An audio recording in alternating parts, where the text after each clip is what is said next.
Everything at my best friend's baby shower seemed perfect until my husband leaned in and whispered, "We have to go now." I was stunned. Why? What is going on? He would not say a word until we got to the car. He finally turned to me and asked, "You really did not see it, did you?" What he said next made my stomach drop. Before I tell you what he saw in that bedroom that ended my friendship of 20 years, let me know where you are watching from in the comments. Hit like and subscribe if you have ever been betrayed by the people you paid to protect. My name is Keisha, and at 32 years old, I make a living finding money that people try to hide. As a forensic accountant, I can track a hidden offshore account through 3 shell companies before I finish my morning coffee.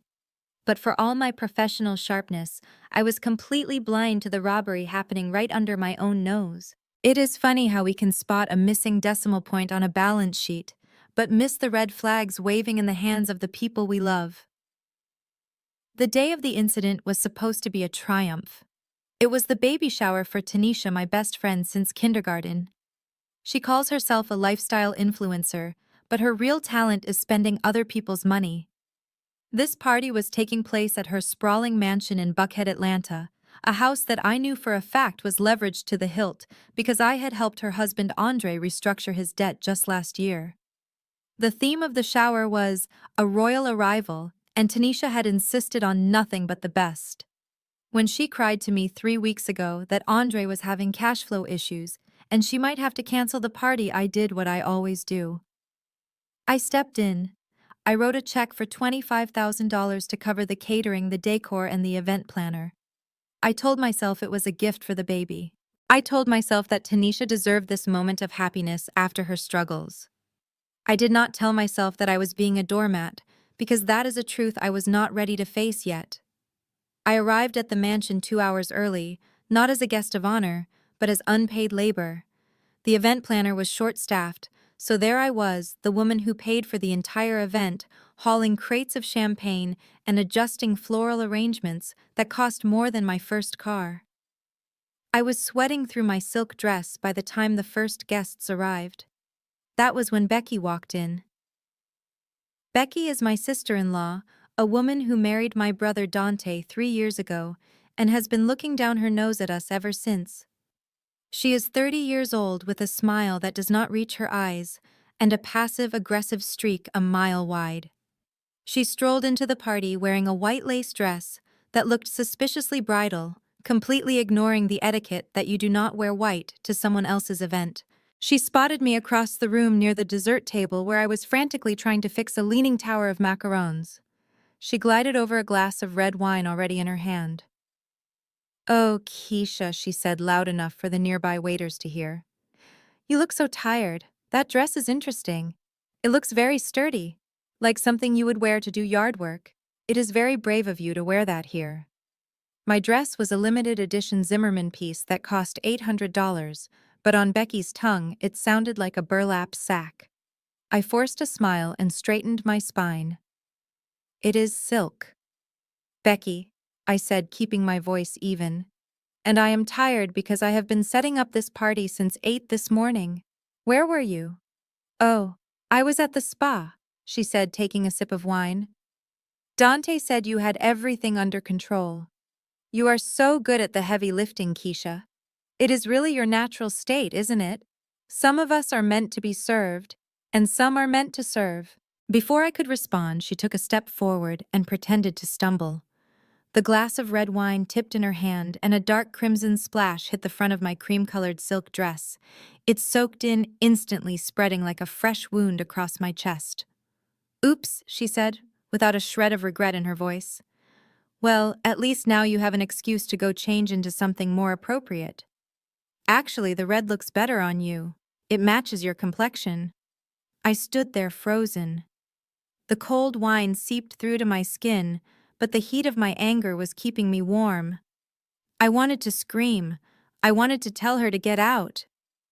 But I looked around at the guests starting to filter in, the business partners of Tanisha's husband, the socialites of Atlanta, and I swallowed my rage. I would not be the angry black woman who caused a scene. I would not give Becky that satisfaction. I grabbed a napkin and dabbed at the stain while Becky walked away laughing to greet another guest. I retreated to the kitchen to try and salvage the dress with club soda. That was where my brother Dante found me. Dante is 34 years old, 2 years older than me, but he has the maturity of a teenager.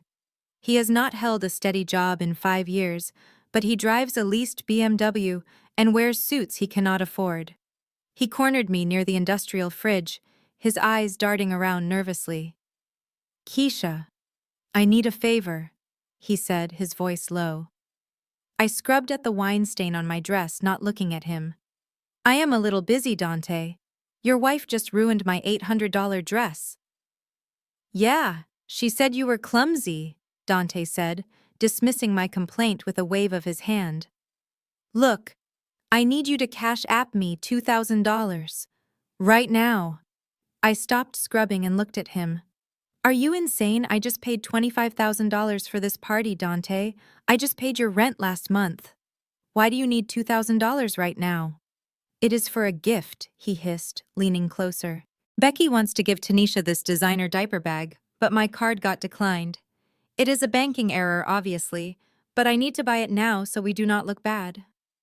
"Come on, Keisha. You have plenty of money. Don't be stingy. It is for the baby. It is always for the baby, or for the family, or for an emergency. The excuse changes, but the demand is always the same." "No, Dante," I said. "I am not giving you $2,000 to buy a gift you cannot afford to impress people you do not like. Tell Becky to buy a card." He grabbed my arm, his fingers digging into my flesh. "Don't embarrass me, Keisha. All these high rollers are here. If we show up empty-handed, we look like trash. Just transfer the money. You make more in a week than I make in a year." "You owe me." "I owe you?" I asked, incredulous. "For what?" "For being the one who stayed," he said, playing his favorite victim card. "You went off to get your fancy degrees and become a big-shot accountant. I stayed here and took care of Mom. I held the family together. The least you can do is share the wealth." It was a lie. He stayed because he flunked out of college and Mom enabled his laziness. But arguing with Dante was like talking to a wall. I was exhausted. I was stained with wine. I just wanted to get through the next 3 hours without a family brawl. "Fine," I snapped, pulling out my phone. 2,000. "But this is the last time, Dante. I mean it." He watched over my shoulder as I sent the transfer, his face relaxing into a smug grin as soon as the confirmation popped up. "Thanks, sis," he said, patting my cheek condescendingly. "You are a lifesaver. Try to clean up that dress, though. You look like a mess." He walked out, leaving me alone in the kitchen with my shrinking bank account and my ruined dress. I took a deep breath, fixed my makeup, and walked back out into the party. The main event was starting. Tanisha was seated on a massive velvet throne that I had rented for $500. She looked beautiful, I had to admit. She was glowing, her hands resting on her large baby bump draped in gold chiffon. Andre stood behind her, looking proud and nervous. I found my husband Jamal near the back of the room. Jamal is a cybersecurity consultant, a man of few words who notices everything. He looked at my stained dress and his jaw tightened. "Becky?" he asked quietly. I nodded. "And Dante just shook me down for $2,000. Jamal's eyes darkened. "We should leave, Keisha. These people do not respect you. They are eating your food and drinking your champagne and treating you like the help." "Just a little longer," I whispered, squeezing his hand. "Tanisha is about to open the gifts. I want to see her reaction to the stroller." I had spent weeks researching the perfect gift.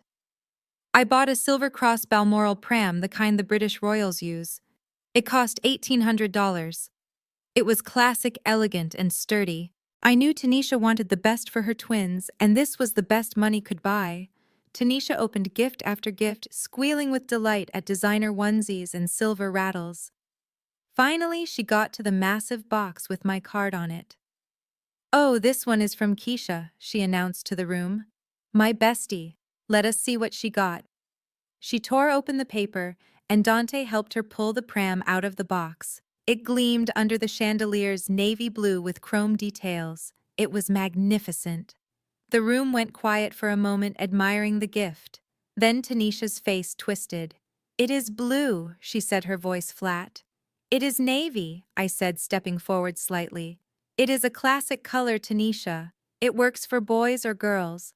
Tanisha wrinkled her nose, looking at the pram like it was a used tissue. "But I wanted the beige one, Keisha. The beige one matches my nursery aesthetic. This looks old-fashioned. It looks like something a nanny would push." A ripple of uncomfortable laughter went through the room, led by Becky, who was standing in the front row. "Well, I guess it is the thought that counts." Tanisha sighed loud enough for everyone to hear.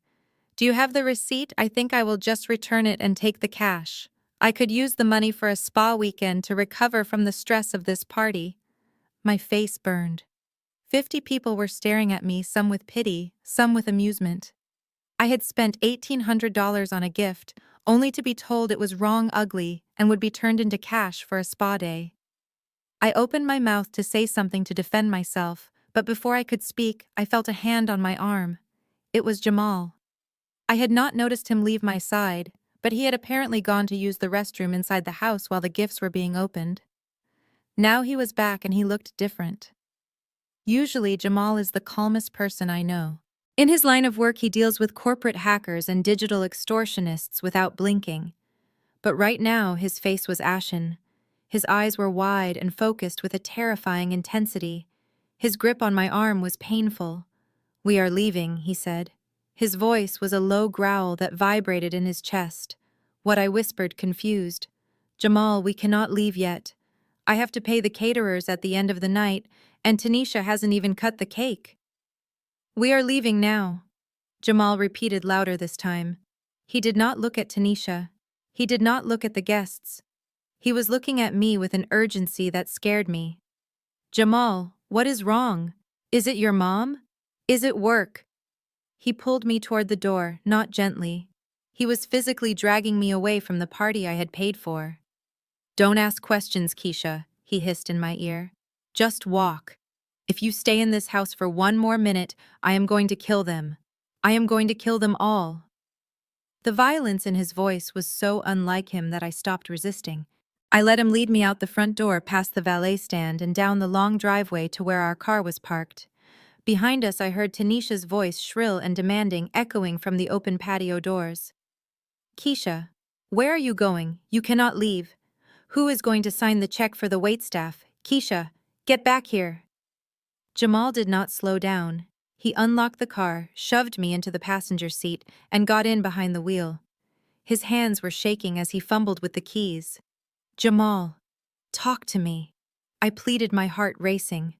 "What happened in there? What did you see?" Jamal kept driving. He drove with a focus I had never seen before, his knuckles white against the leather steering wheel of our SUV. We were only 2 blocks away from Tanisha's estate, parked under the heavy shade of an old oak tree on a side street, but it felt like we had crossed into a different dimension. The silence in the car was suffocating, broken only by the hum of the air conditioning and the frantic thudding of my own heart. My mind was still back at the party, spinning through a checklist of disasters. We had just walked out.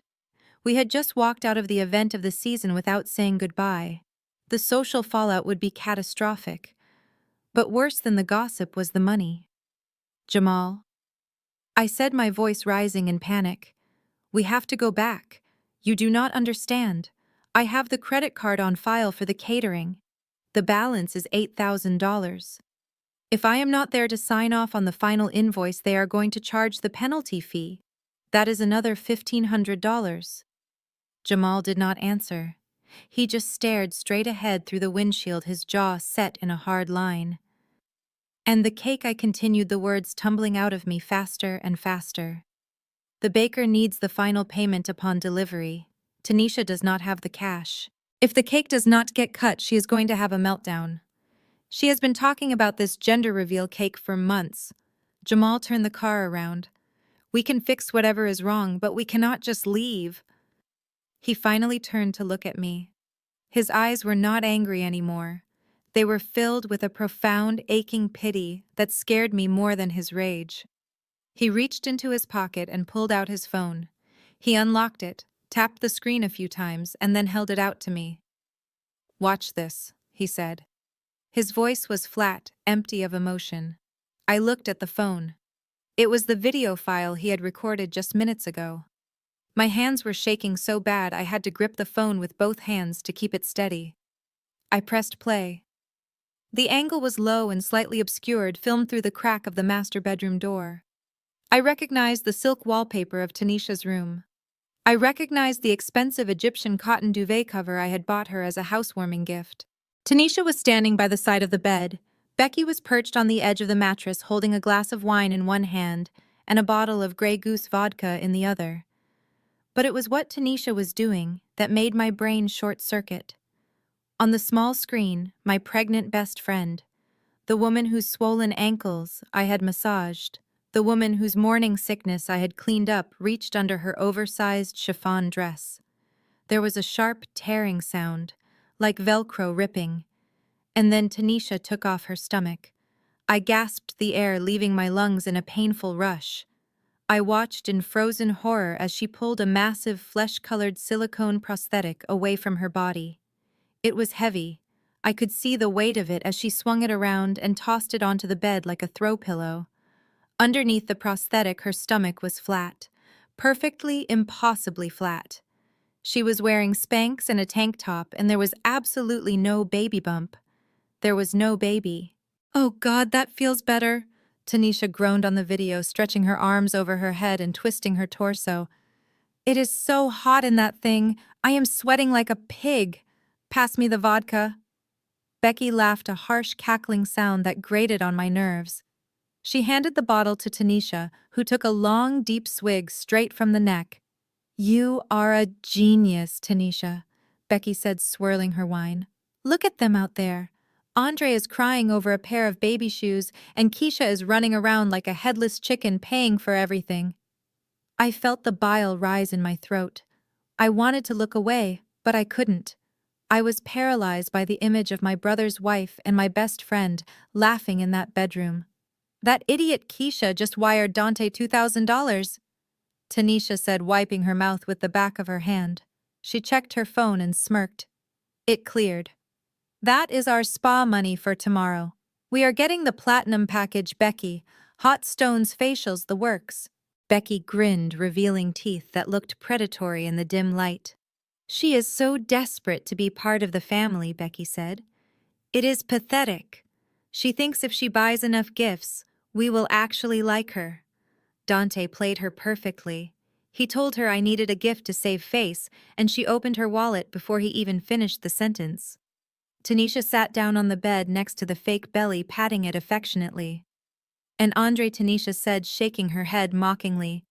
"That man is a gold mine, but he is dumb as a rock. He thinks he is getting twins." Twins! Can you believe he bought it? Once I get him to sign the post-nuptial agreement securing assets for the children, I am set for life." Becky leaned in, her voice dropping to a conspiratorial whisper that the microphone still picked up clearly. "And what about the end game? How are we getting out of this?" Tanisha shrugged. "I will have a miscarriage next week, maybe after the spa day. I will stage a fall down the stairs or something dramatic. It will be tragic. I will blame it on stress caused by Keisha. I will say she upset me at the party. Andre will hate her. He will cut her off. I will keep the assets, and Keisha will probably pay for the funeral too, out of guilt. She is a bottomless ATM, that one. She loves to pay for her own misery." Becky clinked her wineglass against the vodka bottle. To the twins she cheered, the invisible heirs to the empire. And to Keisha, the dumbest smart person we know. The video ended. The screen went black. I sat there in the passenger seat of the SUV, staring at my reflection in the dark glass of the phone. I felt cold. Freezing cold, despite the Atlanta heat. Keisha Jamal's voice came from far away. I couldn't answer him. My stomach lurched violently. I fumbled for the door handle, threw the door open, and leaned out just in time. I dry heaved onto the pavement, my body trying to expel the toxicity of what I had just seen. There was nothing in my stomach but bile and betrayal. Jamal's hand was on my back, rubbing gentle circles, but I could barely feel it. My mind was reeling, rewinding through the last 6 months of my life. I remembered the night Tanisha called me at 3 in the morning screaming in pain. She said she was having contractions. She said she was scared she was losing the babies. I had rushed over in my pajamas. I had driven her to the hospital, but she wouldn't let me come back with her. She said the doctor only allowed family, meaning Andre. I sat in that waiting room for 5 hours, terrified. When she came out, she looked frail and exhausted. She told me the doctor said it was a high-risk complication, and she needed a specific medication that insurance wouldn't cover immediately. She needed $5,000 cash to start the treatment right then. I didn't blink. I transferred the money. I hugged her. I thanked God she was okay. It was a lie. It was all a lie. She probably walked into the ER, complained of a headache, and walked out with my $5,000 in her pocket.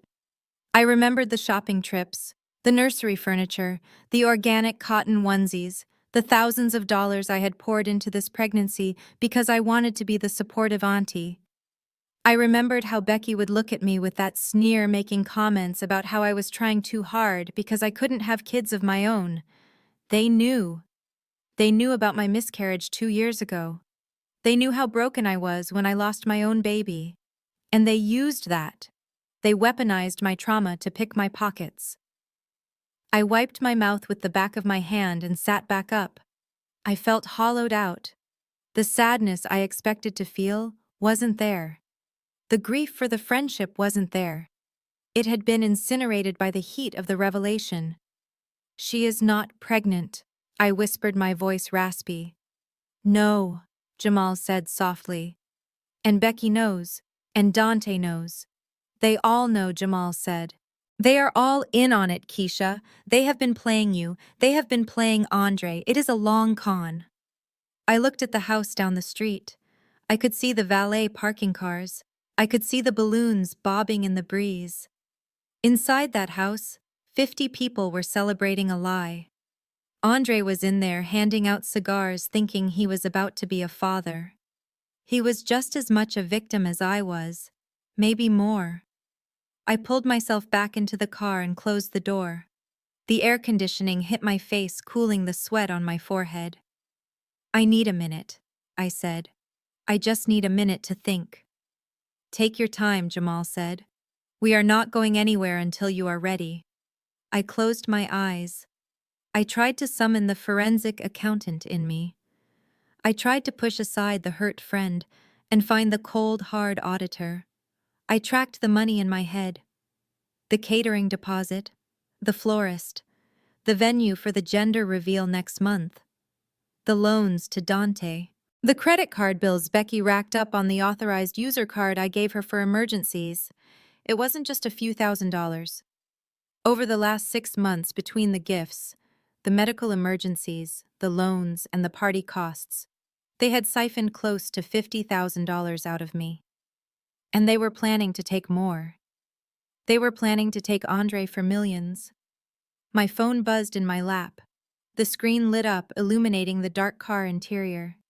The name on the screen was Tanisha. I stared at it. The picture was a selfie of us from college, smiling, our arms around each other.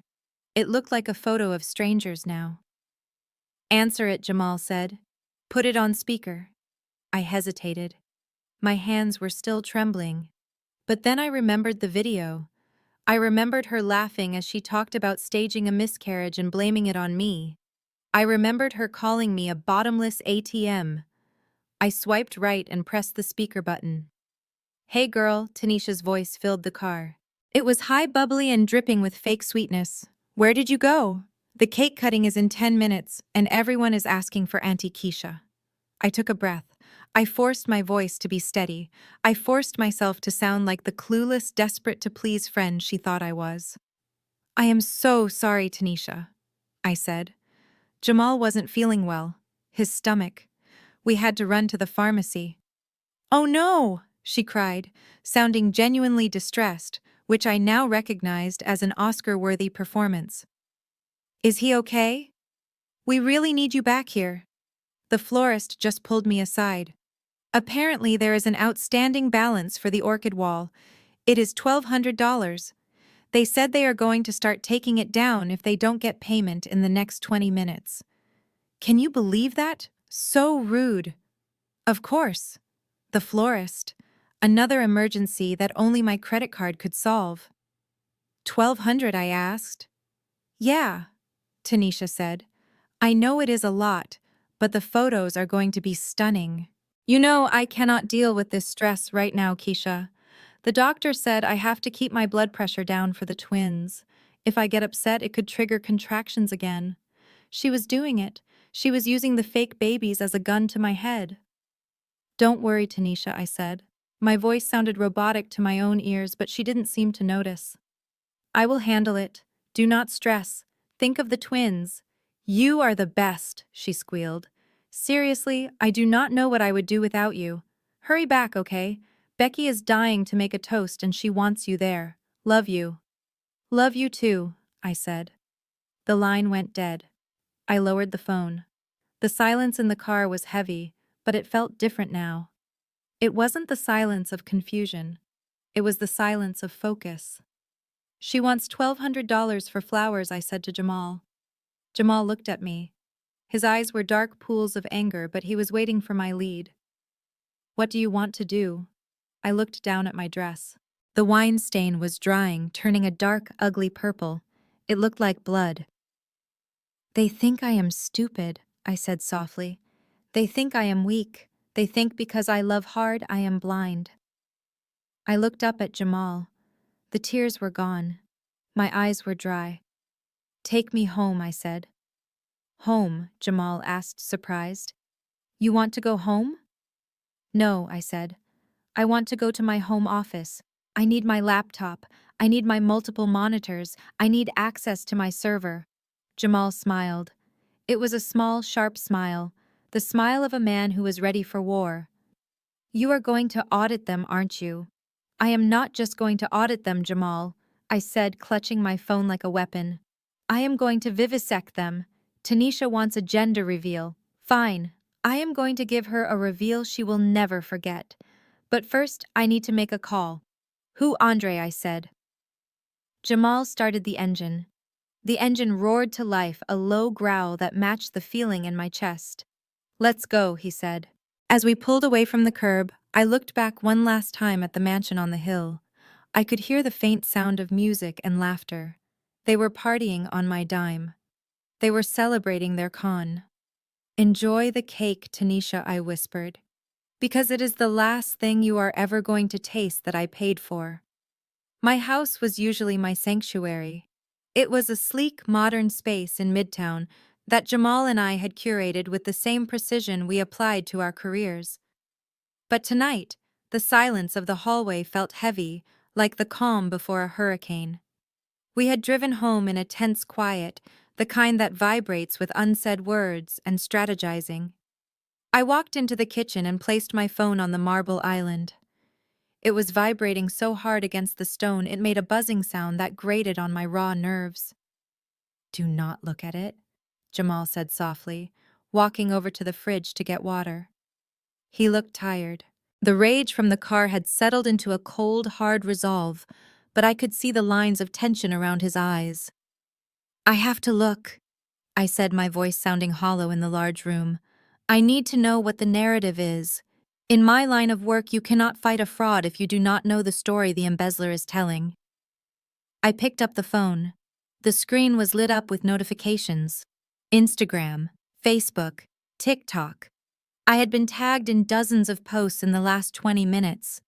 I opened Facebook first. The algorithm knew exactly what to show me. At the top of my feed was a live video. The red badge in the corner said live, and the viewer count was climbing by the hundreds. It was Tanisha. She was sitting in the same velvet throne chair I had rented for her. The party was still going on in the background, but the music had been turned down to a somber, low volume. She was holding a tissue to her eyes, dabbing at tears that I knew for a fact were not real. Hey guys, she sniffled, looking directly into the camera lens with wide, tragic eyes. I know everyone is asking why the mood changed so suddenly. I did not want to address it, but I feel like I owe it to my real supporters to be honest. I gripped the edge of the counter. My real supporters. My best friend Keisha left the party early. Tanisha continued, her voice breaking perfectly on cue. It was really hard. You guys know she has struggled with fertility issues. We all know how much she wanted a baby and it just did not happen for her. My breath hitched. She was going there. She was using my miscarriage. She was using the darkest, most painful moment of my life as a shield for her scam. I think seeing me so happy today with the twins, it was just too much for her. Tanisha sighed, looking down at her fake silicone belly. She made a scene, guys. She was yelling at the staff. She was being really aggressive with my sister-in-law, Becky. I tried to calm her down, but she just stormed out. She said she could not stand to look at me. She said I did not deserve this happiness. The comments were rolling in fast on the side of the screen. That is so toxic, cut her off, sis. Jealousy is a disease, get well soon. You do not need that negative energy around the babies. Poor Tanisha, you look so stressed. She ruined my day. Tanisha whispered, a single tear tracking through her perfect foundation. And the worst part is, she canceled the payment for the catering on her way out. She left me with a $10,000 bill just to be spiteful. I do not know how we are going to pay it. Andre is so stressed. It was a masterclass in manipulation. She had taken the truth, twisted it into a knot, and tied it around my neck. She wasn't just playing the victim, she was fundraising. She was setting the stage to ask for money to cover the bills I had supposedly abandoned. I threw the phone onto the counter. It slid across the marble and hit the fruit bowl. She is saying I left because I am jealous, I whispered. She is saying I am bitter because my baby died. Jamal slammed his water glass down hard enough to splash liquid onto the counter. She is a sociopath, he said. Do not watch it, Keisha. It is bait.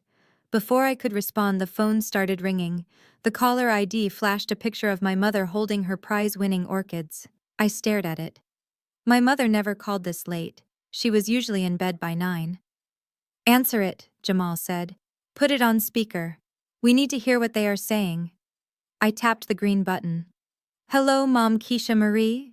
I have never been so mortified in my entire life.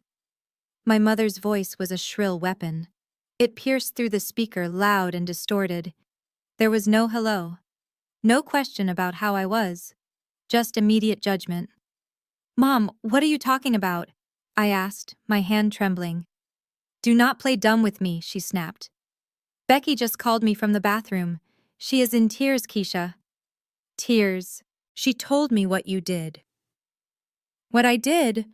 I repeated, a hysterical laugh bubbling up in my throat. And what exactly did Becky say I did? She said you were drunk, my mother accused.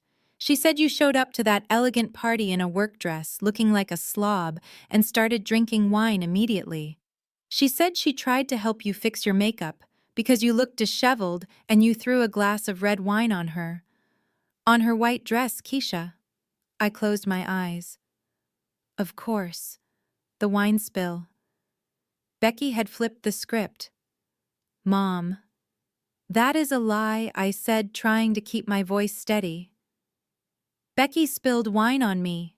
She insulted me. She made fun of my dress. Oh, stop it, my mother interrupted.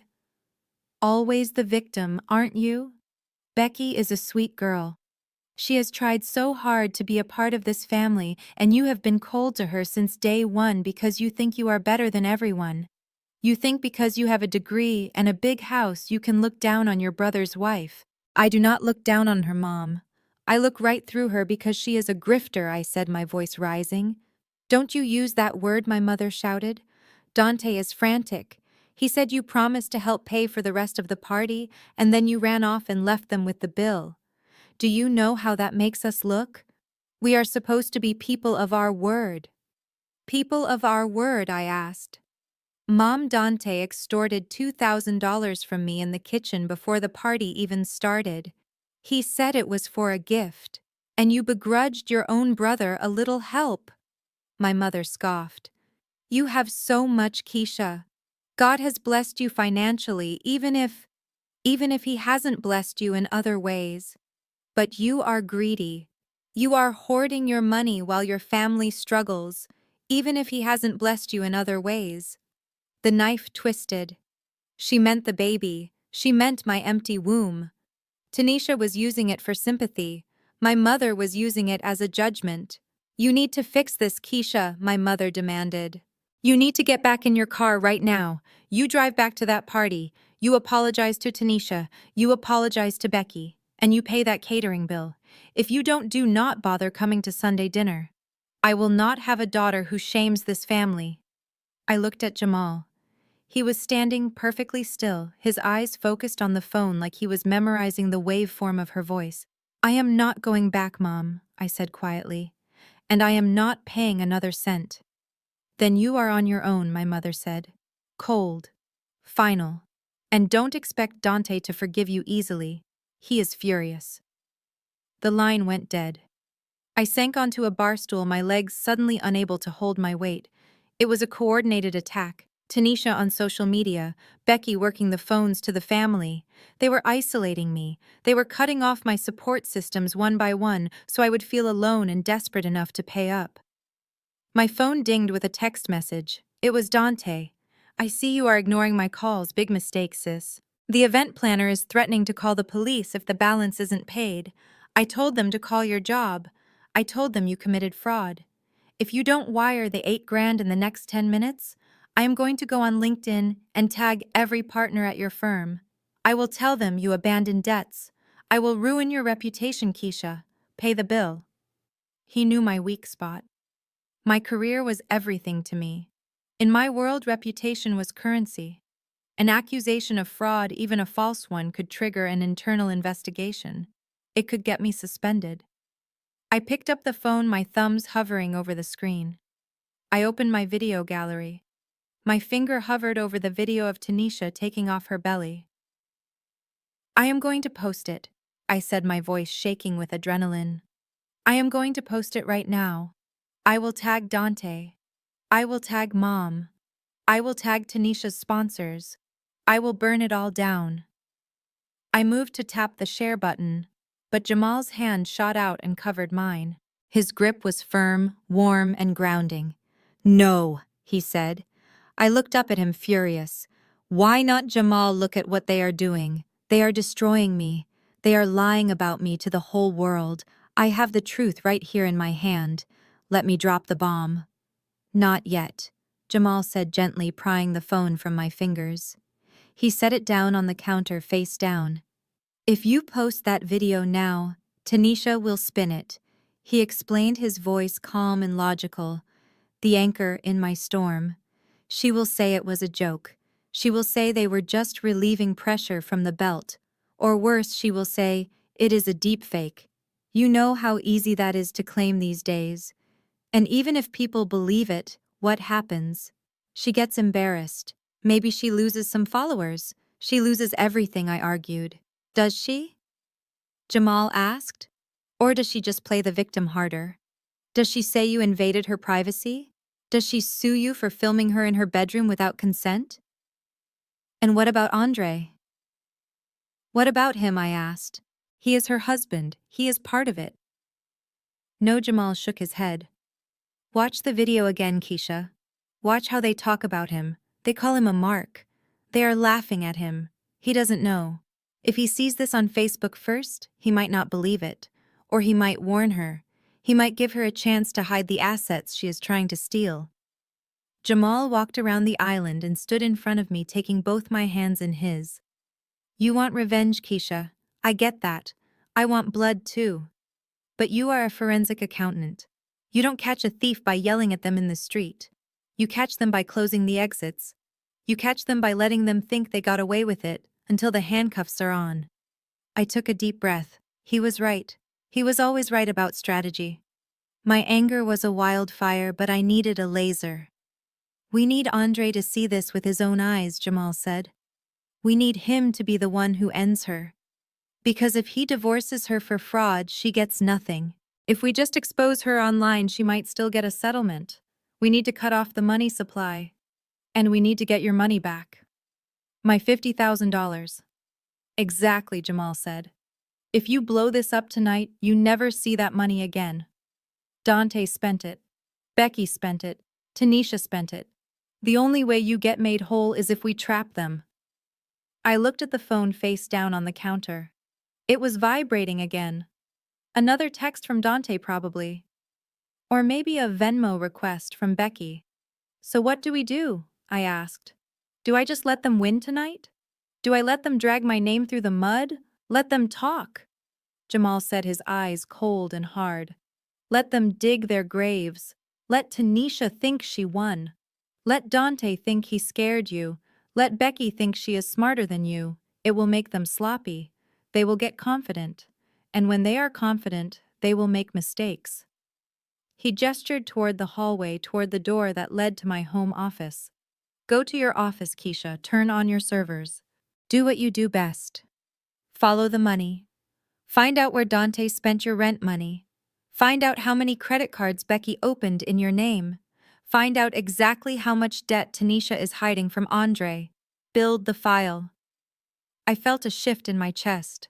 The panic was receding, replaced by a cold, mechanical focus. It was the feeling I got when I opened a fresh case file, when I stared at a chaotic spreadsheet and started to see the patterns. I stood up. I smoothed the wrinkles in my ruined silk dress. You are right, I said. I am not going to argue with them on Facebook. I am not going to beg my mother for forgiveness. I walked toward my office. I could feel Jamal watching me, a sentinel at my back. I walked into the dark room and tapped the spacebar on my keyboard. The 3 monitors on my desk flared to life, bathing the room in a cool blue glow. I sat down in my ergonomic chair. It felt like a cockpit. I cracked my knuckles. Okay, I whispered to the empty room. I logged into my professional software. I pulled up the background check databases. I pulled up the credit bureau portals.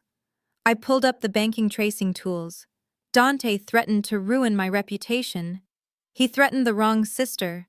He forgot that my reputation is built on destroying people who think they can hide the truth in the numbers. I typed in my brother's name. I typed in my sister-in-law's name. I typed in Tanisha's name. If they want to play dirty, I said, my fingers flying across the keys, I will show them what a forensic accountant does when she is angry. I am not just going to find the skeletons in their closets. I am going to make them dance.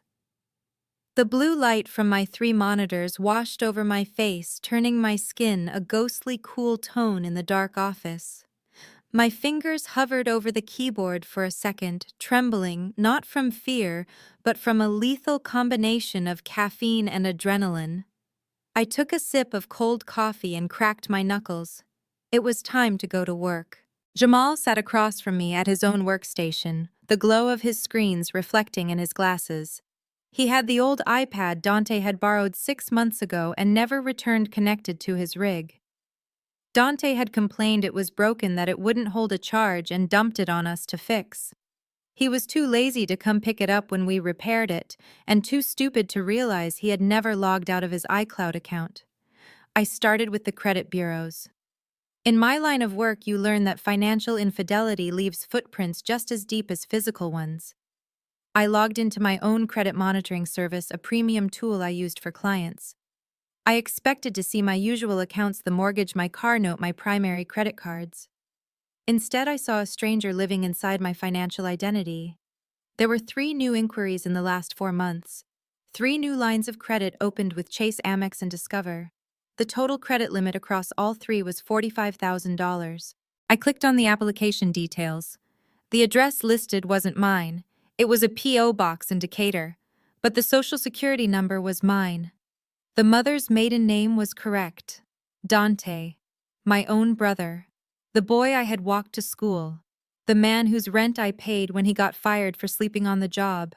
He had stolen my identity.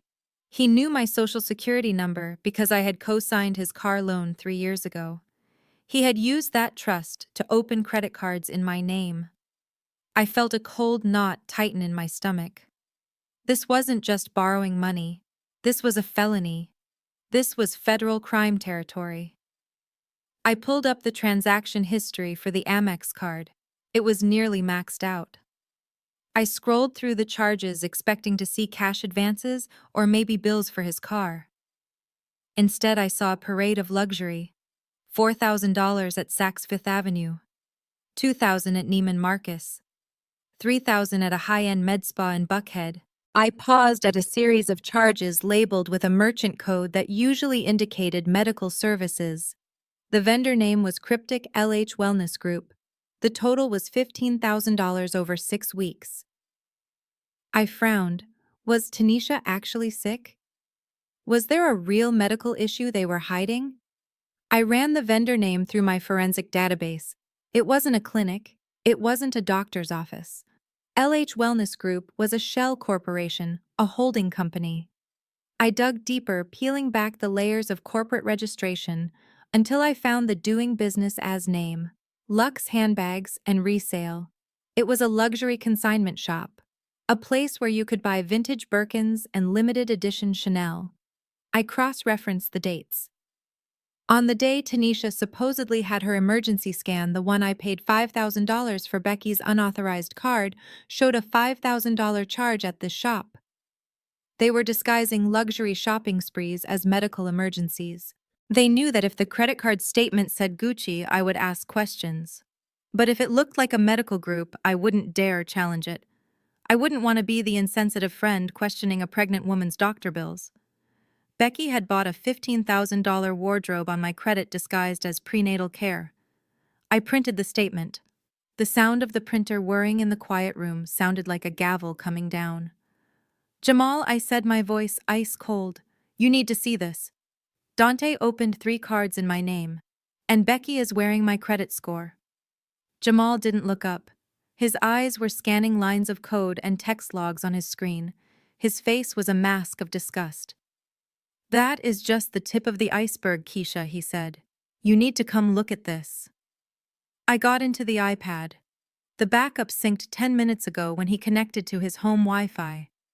I rolled my chair over to his side of the desk. He had opened a messaging app. It was a group chat. The name of the group chat made the bile rise in my throat again. It was titled The Retirement Plan. The participants were Dante, Becky, and Tanisha. I started reading from the top of the visible log. The messages were dated 3 months ago. "Tanisha, he is buying it. He actually cried when I showed him the ultrasound." I downloaded it from Google Images and changed the name in Photoshop. Men are so stupid. "Becky, what about the accountant? Is she suspicious, Dante, Keisha? Please, she is desperate to be the cool auntie. I told her we were short on the nursery deposit, and she wired $2,000 without blinking. She feels guilty because her womb is a dust bowl." I flinched. Reading it was worse than hearing it. My brother, my own flesh and blood, mocking my infertility to his wife and my best friend. Jamal reached out and squeezed my hand, grounding me. "Keep reading," he said. "Look at the plan for next month." I scrolled down. "Tanisha, we need to accelerate the timeline. Andre is talking about setting up a trust for the twins, but he wants his lawyer to manage it. I need him to sign the post-nuptial amendment first, the one that gives me 50% of his liquid assets in case of tragedy." Becky, how do we trigger the tragedy? "Tanisha, I am going to lose them at 7 months. It has to be late enough to be devastating, but early enough that I don't have to fake a live birth. 7 months is the sweet spot. It is a stillbirth window." I covered my mouth with my hand. They were planning a stillbirth. They were planning to fake the death of children that never existed. The cruelty was breathtaking. It was evil. "Dante, how do we make sure you get the payout, and not just sympathy, Tanisha? We blame the stress. I am going to say Keisha caused a scene. I will say she attacked me or she caused an accident. Andre already thinks she is unstable because of her jealousy. I will tell him her toxicity caused my blood pressure to spike and detach the placenta.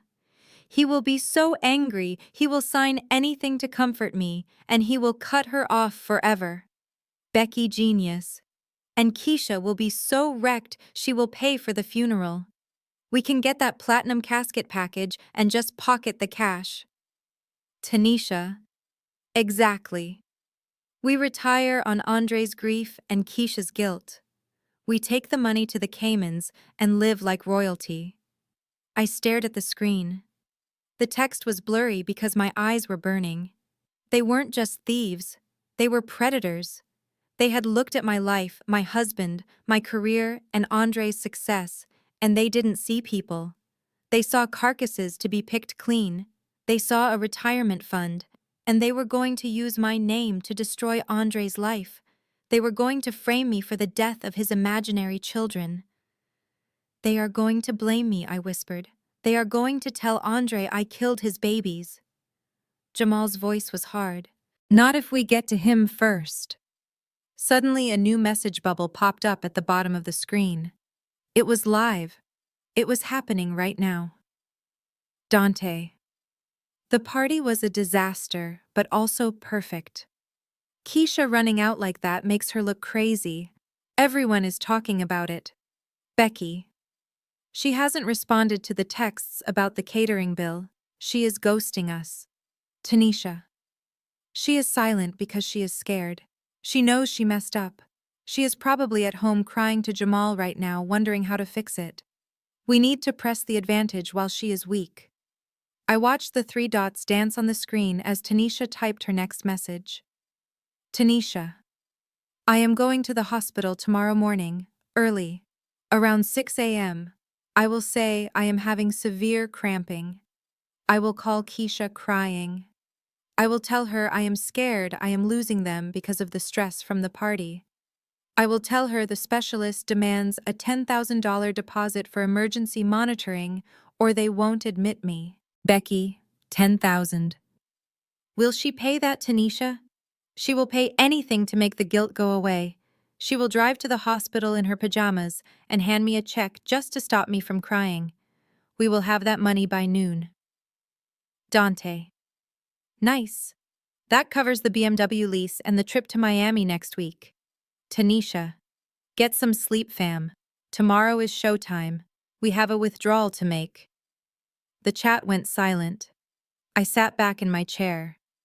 The blue light of the monitors felt like a spotlight now. They were coming for me in the morning, in 6 hours. They were going to wake me up with a lie about dying babies to extort $10,000. I looked at the clock. It was almost midnight.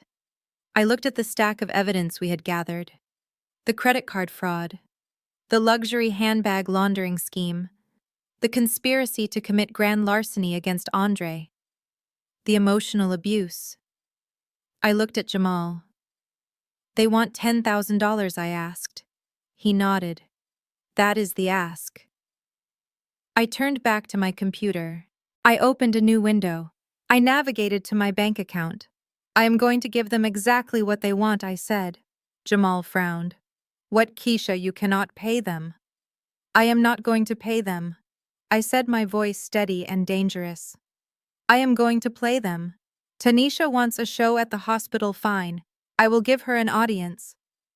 I picked up my phone. I scrolled to the contact for Andre's personal attorney. I had his number because I had done the audit for Andre's company last year. It was late, but I knew lawyers. They were always awake. I am going to the hospital tomorrow, I told Jamal, and I am going to be the most apologetic, guilty, terrified friend she has ever seen. I am going to cry. I am going to beg for forgiveness. And I am going to write her that check. Why? Jamal asked. Why give them more money? Because I said typing a quick text to the lawyer asking for an urgent meeting. The amount of the theft determines the prison sentence. Anything over $10,000 is a felony with a mandatory minimum in this state. If I hand her that check and she deposits it, she crosses the line from petty grifter to major felon. I looked at the group chat on the iPad one last time. They call it the retirement plan, I said. I think that is a great name. Because where they are going, they are not going to be working for a very, very long time. I stood up. Get some sleep, Jamal. We have an early start. Tanisha is expecting a victim. I need to make sure I look the part. As I walked out of the office, I didn't feel tired anymore. I felt energized. I felt the cold, sharp clarity of the hunter. They had set a trap for me, but they didn't realize they had walked into a cage. And tomorrow morning at the hospital, I was going to lock the door. The automatic doors of St. Jude's private hospital slid open with a soft hiss, welcoming me into a lobby that smelled less like antiseptic and more like expensive lilies and old money. This was not the emergency room where regular people went to wait for 6 hours with a broken arm. This was the VIP wing, the kind of place where the intake forms asked for your preferred brand of sparkling water before they asked for your insurance card. I walked across the polished marble floors, clutching my purse tightly against my chest. Inside the leather lining, hidden behind a pack of tissues, was a high-fidelity digital voice recorder. The little red light was taped over, but the device was rolling, capturing every footstep, every breath, every lie. I had spent the last hour in front of my bathroom mirror practicing my face. I had washed off my makeup to expose the dark circles under my eyes. I had pulled my hair into a messy, frantic bun. I wore a pair of sweatpants and an oversized hoodie, the uniform of a woman who had been dragged out of bed by guilt and terror. I needed to look broken. I needed to look defeated. Because if they smelled even a whiff of confidence on me, the trap would snap shut on my own fingers. I reached the elevators and pressed the button for the 4th floor, the maternity and high-risk observation unit. My heart was hammering against my ribs, a frantic rhythm that I tried to slow with deep, measured breaths. This was it. This was the performance of a lifetime. When the elevator doors opened, the hallway was quiet, lined with artwork that cost more than my first apartment. I walked down the corridor, counting the room numbers. 402, 404, 406. And there she was, the gatekeeper. Becky was standing outside room 408, arms crossed over her chest, leaning against the wall like a bouncer at a club nobody wanted to get into. She was wearing yesterday's clothes, her hair slightly disheveled to match the aesthetic of the concerned sister-in-law.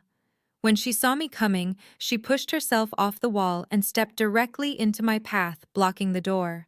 "You have got to be kidding me," Becky hissed, her voice low and venomous. "You actually have the nerve to show your face here. After what you did, I stopped letting my shoulders slump. I made my chin tremble. I summoned every ounce of grief I had felt when I lost my own baby, channeling it into this moment to make the tears real. Becky, please." I choked out, my voice thick. "I had to come. Dante told me she was in critical condition. He said the babies were in distress. Is she okay? Please tell me she is okay." Becky sneered, looking me up and down with a mixture of disgust and triumph. She enjoyed seeing me like this. She loved seeing the successful, put-together Keisha reduced to a begging mess in sweatpants. "She is in immense pain," Becky said, pointing a manicured finger in my face. Her blood pressure spiked to dangerous levels. "The doctors are talking about preeclampsia triggered by acute emotional trauma. Do you know what that means? It means you almost killed her. You almost killed those twins with your jealousy and your drama." I flinched as if she had slapped me. "I am so sorry," I whispered. "I didn't mean for any of this to happen. I got overwhelmed at the party. I wasn't thinking." "You are never thinking about anyone but yourself," Becky spat.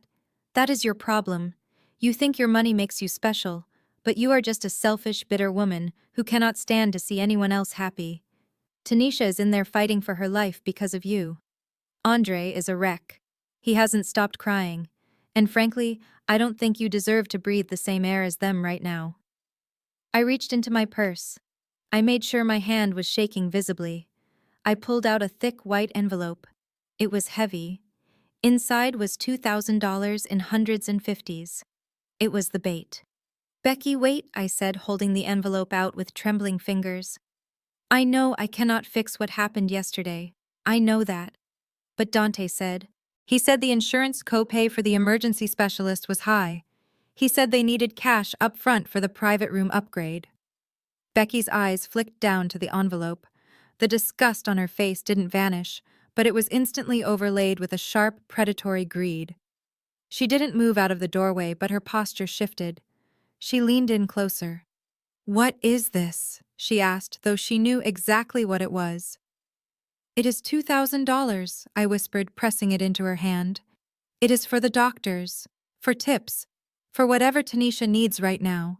Please, Becky, just take it. I just want to help. I feel so guilty. Becky's fingers closed around the envelope. She squeezed it, gauging the thickness, estimating the count. A slow, satisfied smirk spread across her face. She tucked the envelope quickly into the pocket of her cardigan, making it disappear like a magic trick. Well, she said, her voice suddenly dropping an octave, becoming conspiratorial and condescending. At least you are trying to make amends. That is a start, Keisha. It doesn't erase what you did, but it shows you understand the gravity of the situation. Money cannot buy forgiveness, but it can pay for the comfort Tanisha needs right now. Can I see her? I begged. Just for a minute, I need to apologize to Andre. I need to see her with my own eyes. Becky hesitated, glancing at the door. Then she stepped aside, her hand patting the pocket where my money was now sitting. 5 minutes, she warned. And if you upset her, if you raise your voice even 1 decibel, I will have security drag you out by your hair. Do not make me regret this kindness, Keisha. Thank you, I breathed. Thank you, Becky. I pushed the heavy door open and stepped into the room. The blinds were drawn, casting the suite in a dim, dramatic twilight. The only light came from the bank of monitors next to the bed, their green and red lines tracing rhythms in the dark. Andre was sitting in a chair by the bedside, his head in his hands. He looked destroyed. His shoulders were shaking silently. This was a man who had built a construction empire, a man who could negotiate million-dollar contracts without blinking, and he was reduced to a pile of rubble by the fear of losing children that didn't exist. And in the bed lay Tanisha. She was hooked up to an IV drip. There was a blood pressure cuff on her arm and a fetal monitor strapped around her fake belly. She had her eyes closed, her head thrown back against the pillows, her face a mask of suffering. It was a performance that deserved a Tony Award. I stood by the door for a second, just watching them. The anger I felt was so cold it burned. Look at what she was doing to him. Look at the torture she was inflicting on her own husband just to secure a payout. Andre, I whispered. Andre's head snapped up. His eyes were red-rimmed and swollen. When he saw me, his expression crumpled.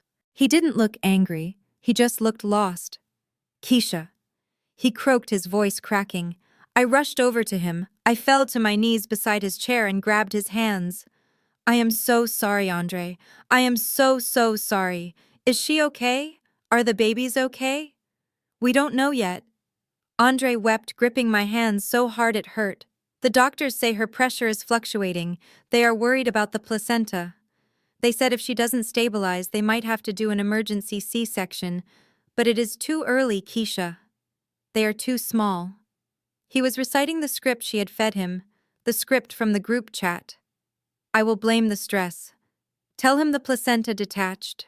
It is going to be okay. I lied, hating myself for giving him false hope, but knowing I had to play the part. She is strong, Andre. The babies are fighters. A groan came from the bed. Tanisha turned her head slowly, fluttering her eyelids open. She looked at me, and for a split second I saw the calculation in her eyes. I saw her assessing my outfit, my lack of makeup, the fear on my face. She saw a broken woman. She saw a victory. Keisha, she whispered, her voice weak and breathy. Why are you here? I stood up and walked to the side of the bed. I looked down at the silicone bump strapped to her body under the hospital gown. I wanted to rip it off. I wanted to expose her right there.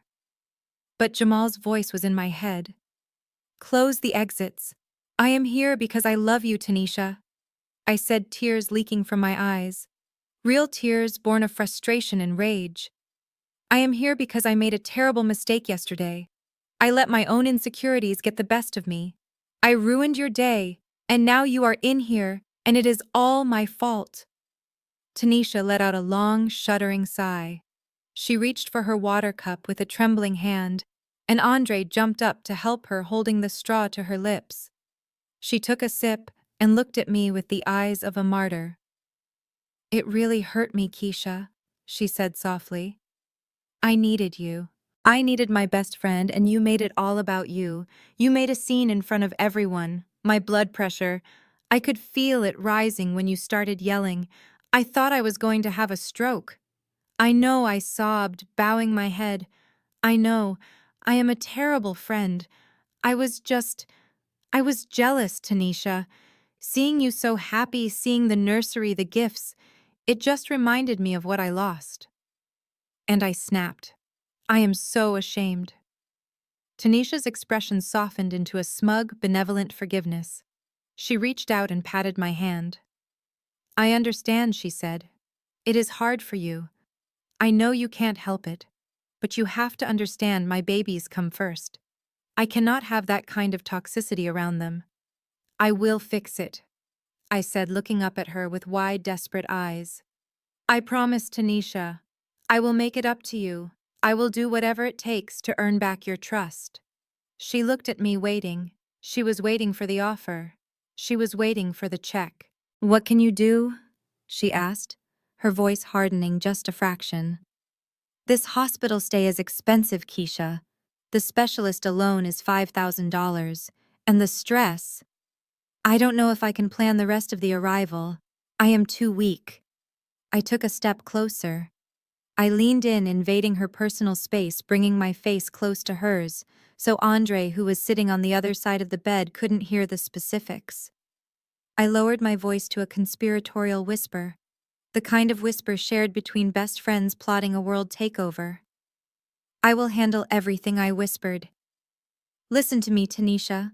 I want to throw you a gender reveal party. Not just a party. The event of the century." Tanisha's eyes flickered. "A gender reveal."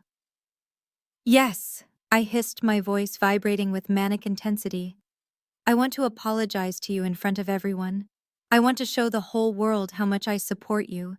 I will rent the botanical gardens. I will hire the celebrity planner you like. I will invite everyone.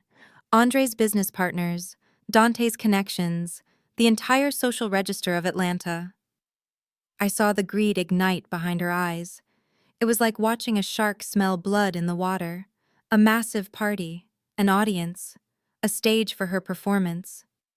"You would do that," she whispered back, her weakness momentarily forgotten. "I will pay for everything, I promised. The venue, the catering, the press. I will make you a star, Tanisha. You deserve to be celebrated. You deserve to shine. I want to give you the reveal you have always dreamed of. Just tell me you will let me do this. Tell me you will forgive me." Tanisha looked at me. She looked at the desperation on my face, the mess of my hair, the total submission in my posture. She thought she had won. She thought she had broken me completely. She licked her lips. "Okay," she whispered. "Okay, Keisha. If it means that much to you. You can do the party. But it has to be perfect. No budget cuts." "Unlimited budget," I said. "I swear." She smiled then. It was the smile from the video, the smile of the wolf in the sheep pen. She nodded slowly, her head sinking back into the pillow, the picture of the exhausted, gracious queen. "Thank you, Keisha," she said loudly enough for Andre to hear.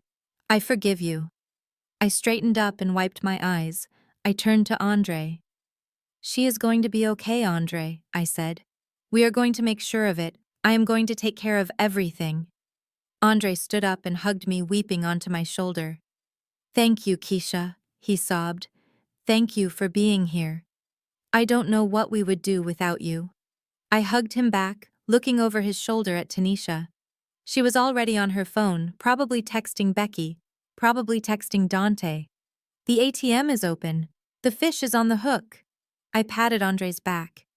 "You are family, Andre," I said, my voice steady and cold as ice. "And I always take care of family." I pulled away. I needed to leave before I vomited again. "I am going to go start the planning," I said.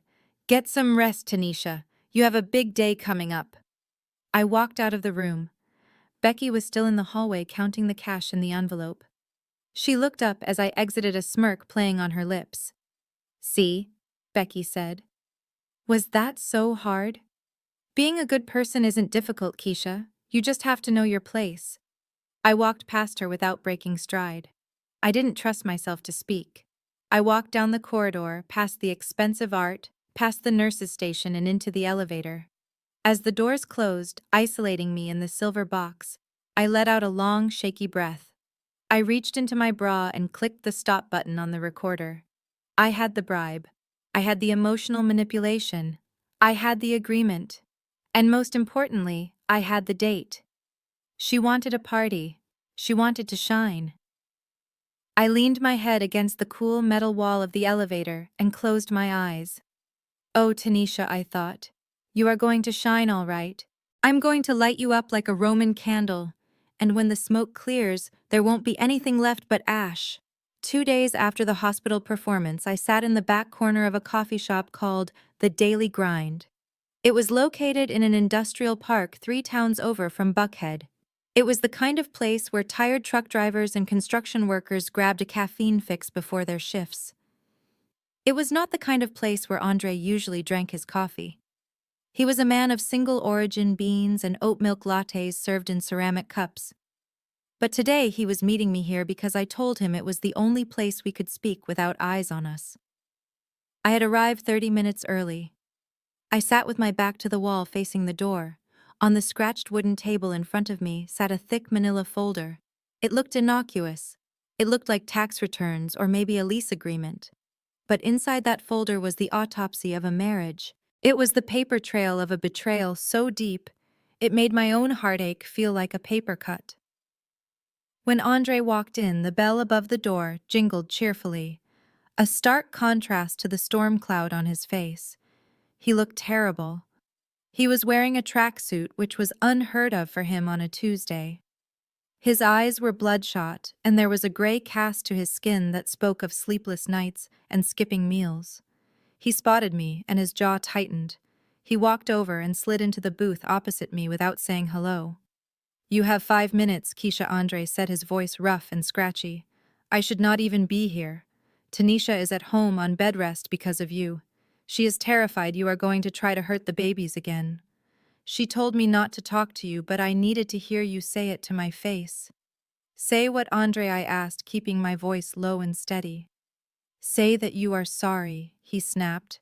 "Say that you are going to pay the bills you walked out on. Say that you are going to leave us alone." "Tanisha is fragile, Keisha. Do you have any idea what stress does to a high-risk pregnancy?" I looked at him. I looked at this man I had known for 5 years. He was a good man. He was generous. He was kind.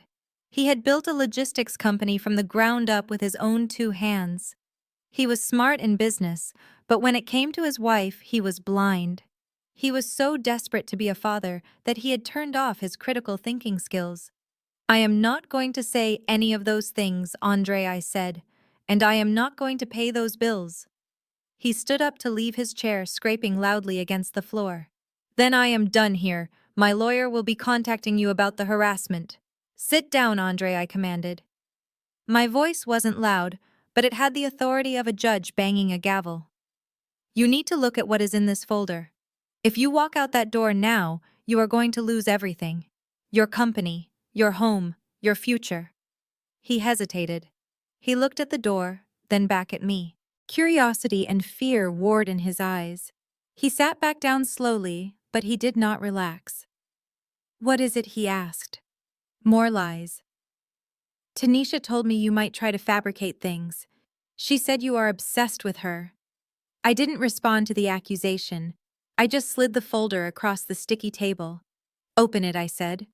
He stared at the folder for a long moment before flipping it open. The first page was a spreadsheet I had compiled. It was a forensic analysis of his household spending over the last 6 months, but it wasn't the numbers that mattered. It was the names. I watched his eyes scan the lines. He frowned. "What is this?" he asked. "These are credit card statements. This is the card I gave Tanisha for baby supplies." "Look closer," I said. "Look at the authorized user." He squinted. "Becky." Why is Dante's wife on my credit card? Because Tanisha added her, I explained. And look at the charges, Andre. Look at the dates. He ran his finger down the column. Chanel, Louis Vuitton, Saks Fifth Avenue. The dates aligned perfectly with the days Tanisha claimed she was at doctor appointments. The days she claimed she was too sick to get out of bed. She told me these were medical bills, he whispered. She said the insurance was taking time to reimburse us. She said this was for the specialists. There is no specialist, Andre, I said softly. LH Wellness Group is a shell company registered to Becky. It is a front for a luxury reseller. They are buying handbags with your money and reselling them for cash. He shook his head in denial. No. No, she wouldn't. She is nesting. She is just… Maybe she got confused. Maybe Becky stole the card. Turn the page, I said. He turned the page. This was the kill shot. It wasn't a spreadsheet. It was a screenshot. It was from the group chat Jamal and I had recovered from Dante's iPad.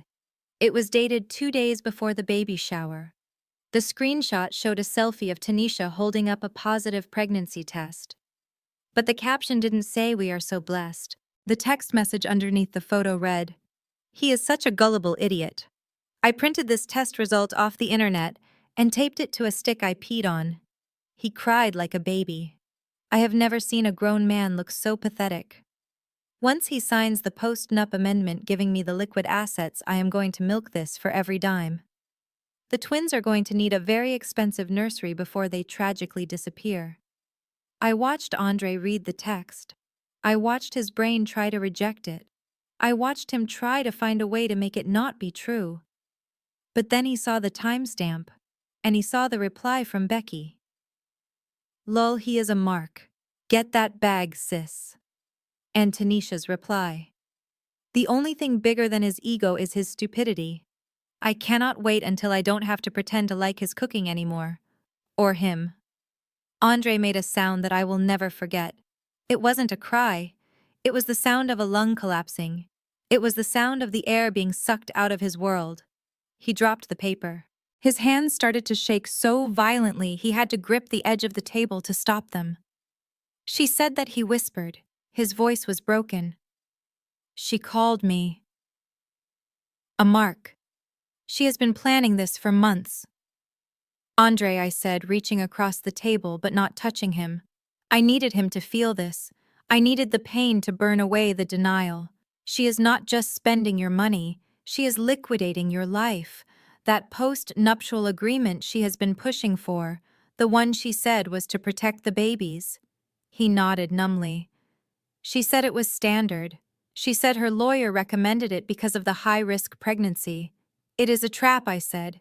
"It transfers 50% of your company's operating capital into a trust in her name in the event of a medical tragedy involving the children.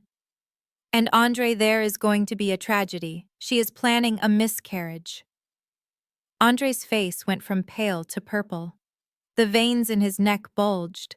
The sadness evaporated in a flash of pure white-hot rage. He stood up so fast, the table shook and coffee sloshed over the rim of my cup. "I am going to kill her," he growled. "I am going home right now. I am going to drag her out of that bed and throw her into the street." He turned to storm out. "Andre, stop!" I shouted, standing up and blocking his path. "Move, Keisha!" He snapped, his eyes wild. "She is in my house. She is lying in my bed laughing at me. I am not going to let her get away with this for one more second." "If you go there now, you lose," I said, grabbing his shoulders and shaking him. "Listen to me. You lose everything." He tried to push past me, but I held firm. "Think, Andre," I hissed. "Think about the law. Right now, to the rest of the world, she is a pregnant woman on bed rest. If you go in there screaming and throw her out, do you know what happens? She calls the police. She claims you attacked her. She claims your stress caused a miscarriage." So what, he yelled. "It is all fake. But you cannot prove that yet." I said. "Not to a judge. Not today. If you kick her out, she sues you for divorce. She gets alimony. She gets half the house. She gets sympathy from every judge in Atlanta because you abandoned your pregnant wife. Do you want to pay her for the rest of your life? Do you want to write a check to the woman who called you an idiot every month for the next 20 years? Andre stopped fighting me. He slumped against the wall of the coffee shop, breathing hard. She is faking. The pregnancy. Isn't she? He asked, looking at me with pleading eyes. Tell me the truth, Keisha. There are no babies. I took a deep breath. This was the moment. I could show him the video of the fake belly. But if I did, he might explode again. I needed him cold. I needed him calculating. There are no babies, Andre, I said softly. It is a moon bump, a silicone prosthetic. She takes it off when you aren't looking. He slid down the wall until he was crouching on the floor, his head in his hands. He wept. He wept for the children he thought he was going to have. He wept for the nursery he had painted. He wept for the names he had picked out. I stood guard over him, shielding him from the view of the barista. I let him cry. He needed to grieve the future he thought he had before he could fight for the one he deserved. After a few minutes, he went quiet. He wiped his face with his sleeve and stood up. When he looked at me, the tears were gone. His eyes were dry and hard like flint. She takes it off, he asked, his voice devoid of emotion. Yes, I said. And Becky knows, and Dante. They are all in on it. They are splitting the money. Andre nodded slowly. He adjusted his tracksuit. He smoothed his hair. He looked like a man putting on a suit of armor. So what is the plan? He asked. You didn't bring me here just to break my heart, Keisha. You have a plan. I do, I said. I picked up the folder and handed it to him. Keep this. Give it to your lawyer. Tell him to draft a divorce filing based on fraud, but do not file it yet. We need one more thing. What? We need public proof, I said. We need something so undeniable, so humiliating that she cannot spin it. We need to catch her in the act in front of witnesses. The party, he said, realizing. The gender reveal. Exactly, I said. She wants a show. She wants the biggest party Atlanta has ever seen. She wants to invite your investors, your partners, your rivals. She wants to cement her status as the Queen of Buckhead. She asked me for $50,000 for it, Andre said. She said she wanted to hire a celebrity host. Give it to her, I said. Give her whatever she wants. Let her build the stage. Let her invite the audience. Because when that curtain goes up, we are going to be the ones running the show. Andre's eyes narrowed. You want me to pretend, he said. You want me to go home and kiss her and rub that plastic belly and tell her I love her. I want you to be the best actor in the world, I said. I want you to be the doting husband. I want you to be the excited father. I want you to make her feel so safe, so secure, that she gets sloppy. I want her to think she has won, because when she thinks she has won, she will let her guard down. And then Andre asked, and then I said, I am going to need access to the AV system at the venue. I need you to make sure Jamal and I are the ones handling the tech. Can you do that? Andre nodded. A dark, grim smile touched his lips. It wasn't a happy smile. It was the smile of a man who was about to burn his own house down to kill the termites. I can do that, he said. I will tell her I want to surprise her with a special video montage of our relationship. She is so vain, she will love that. Perfect, I said. Andre looked at me. Why are you doing this, Keisha? He asked. They hurt you too. You could have just walked away. You could have let me find out on my own. I thought about the money they stole from me. I thought about the insults. But mostly, I thought about the way Tanisha had looked at me in that hospital bed, the way she had used my love for her as a weapon. Because I said she made a mistake, Andre. She thought I was weak. She thought I was just a checkbook. She forgot that before I was her friend, I was a woman who built a career on finding the truth. I held out my hand. Are we partners? Andre took my hand. His grip was crushing. Partners, he said. He checked his watch. I have to go home, he said. I have to go make my wife some soup. I have to tell her how much I love our babies. He walked to the door. Before he left, he turned back. Keisha. Yes. Make sure the projector is bright, he said. I want everyone in the back row to see the color of her soul. I smiled. Don't worry, Andre. It is going to be high definition. He walked out into the sunlight and I sat back in the booth. I took a sip of my cold coffee. It tasted bitter, but it was the best thing I had ever drank. The alliance was formed, the trap was set. Now we just had to wait for the mouse to take the cheese. The week leading up to the gender reveal party was a masterclass in submission. I had to become the version of myself that they wanted to see. I had to be the broken, desperate, people-pleasing doormat that they had spent years trying to mold me into. It was the hardest acting role of my life because every instinct in my body wanted to fight back. Every time Becky sneered or Dante demanded cash, my hand twitched toward my phone to expose them right then and there. But I held back. I kept my eyes on the prize. I kept thinking about the moment the lights would go down and the truth would go up. Monday started with the venue. Tanisha had demanded the Starlight Garden, a massive private estate in Buckhead that cost $15,000 just to unlock the gates. She wanted it because it had a massive outdoor LED wall, usually used for concerts, and she wanted her baby's gender to be broadcast like a Super Bowl score. I sat in my home office with Jamal standing behind me, his hand resting on my shoulder as I pulled up the wire transfer screen. $15,000. It was a sickening amount of money to spend on a lie. Do it, Jamal said softly. It is safe. I typed in the routing number. But I didn't send it to the Starlight Garden's main account. I sent it to a company called Zenith Audio Visual. To Tanisha and Becky, Zenith AV looked like just another high-end vendor, the exclusive production partner for the estate. But Zenith AV was a shell. It was a limited liability company Jamal had registered 3 years ago for consulting work. We had spent the weekend building a fake website for it, populating it with stock photos of high-end events and fake testimonials. We had routed the venue contract through this entity. By paying Zenith, I wasn't just paying for the space. I was paying for total control. It meant that on the day of the party, the soundboard, the lighting rig, and most importantly, that massive 60-foot LED screen would be operated by technicians on Jamal's payroll. We weren't just attending the party, we were producing it. I hit send. The money left my account. I took a screenshot of the confirmation and texted it to Tanisha. Done. The venue is secured.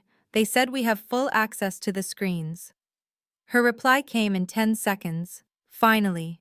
Make sure they have the confetti cannons ready, and Keisha, do not be late with the rest of the payments. My stress levels are high today. I put the phone down and exhaled. 1 trap set, 2 to go. Wednesday was Becky. She called me at work, her voice dripping with that fake sweetness she used when she wanted something. She told me that as the sister-in-law and the future auntie, she needed to look the part. She had decided she was going to be the mistress of ceremonies for the reveal. She was going to hold the microphone.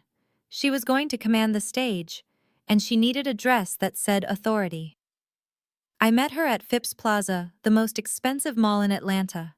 She was waiting for me outside Neiman Marcus, looking impatient, tapping her foot in a pair of shoes I knew for a fact she had bought with my stolen credit card information. You are late, she said, checking her watch. I am sorry, Becky, I said, keeping my head down, my voice meek. Traffic was bad. She rolled her eyes.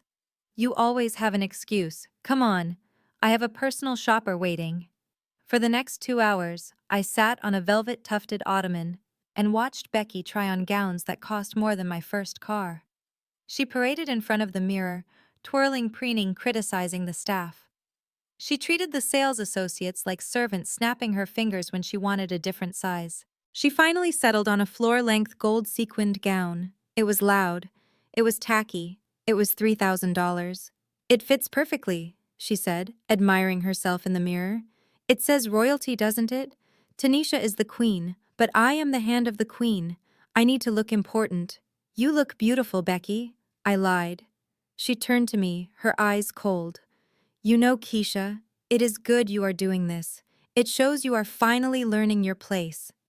For a while there, I thought you actually believed you were better than us, Just because you went to school and married a tech guy. But water seeks its own level, doesn't it? You are finally realizing that you are just the support staff in this family. I felt the heat rise in my cheeks. I dug my fingernails into my palms to keep from slapping her. I just want Tanisha to be happy, I said quietly. Good, she said. Then pay the lady. And get the matching shoes too. I am not wearing old shoes with this dress. I walked to the counter. I handed over my card.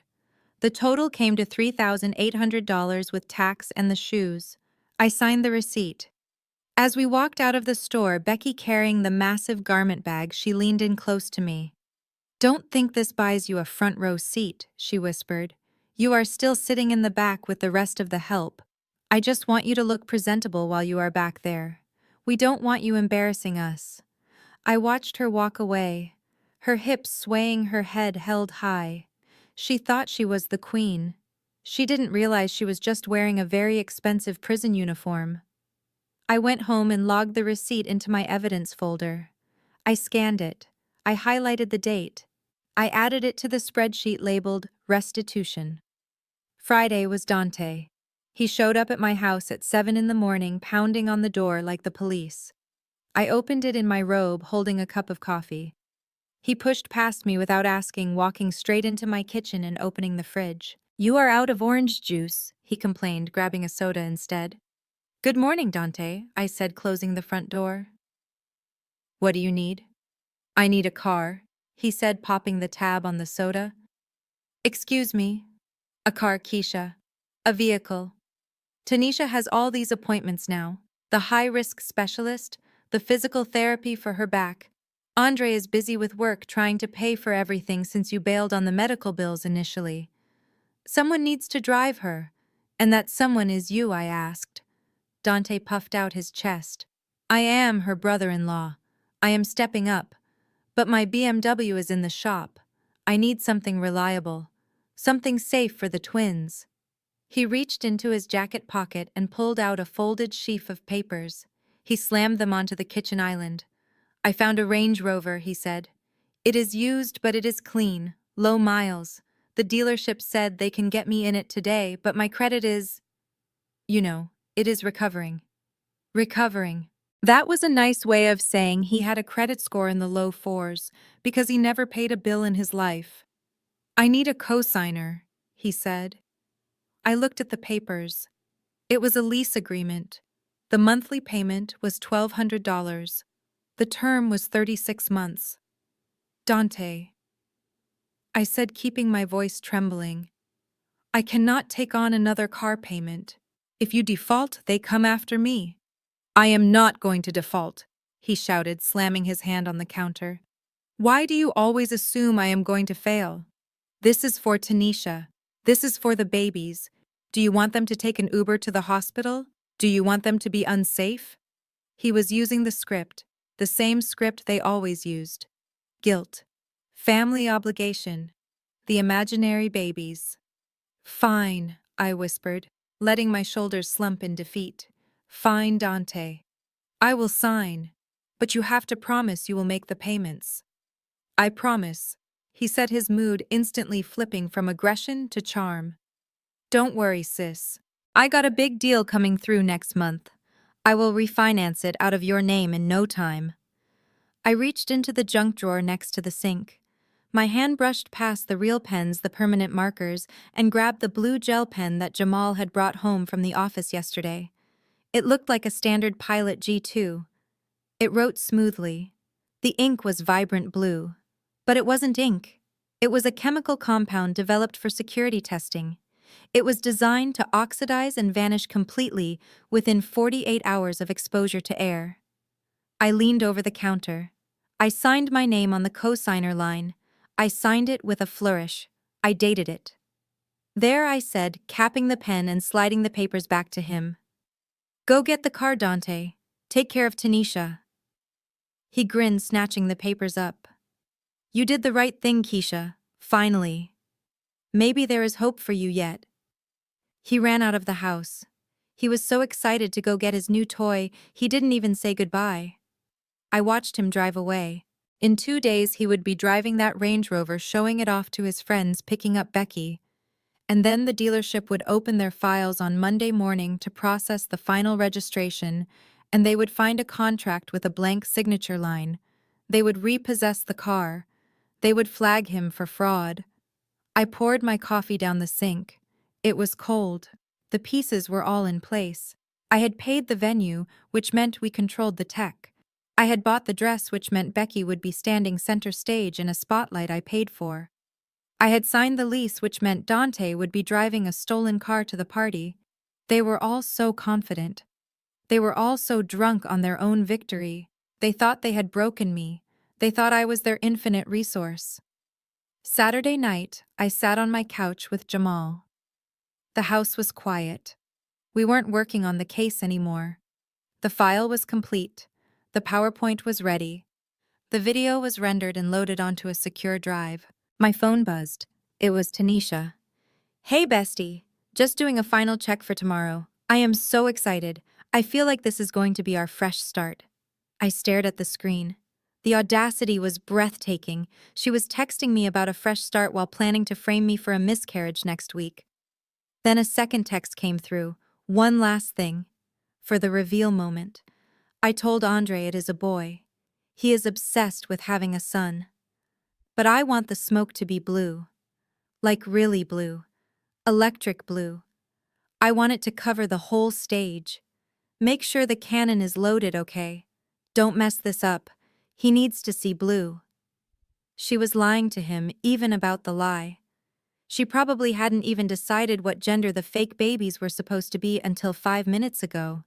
She just wanted whatever would make Andre open his wallet wider. I typed my reply. My thumbs moved steady and sure. "Don't worry, Tanisha. I handled the cannons personally. It is going to be a color no one will ever forget." I hit send. I looked at Jamal. "Is it ready?" I asked. He nodded. "The projector is 4,000 lumens. The sound system is concert grade. When we hit play, they are going to hear it in the next county." I leaned back into the sofa. "Blue smoke," I whispered. "She wants blue smoke." "Well," Jamal said, smiling that dark, sharp smile. "She is going to get the truth instead. And the truth, Keisha, is usually pretty black and white." We went to bed early. We needed our rest. Tomorrow was a big day. Tomorrow we were going to a party. And I had a feeling it was going to be a blast.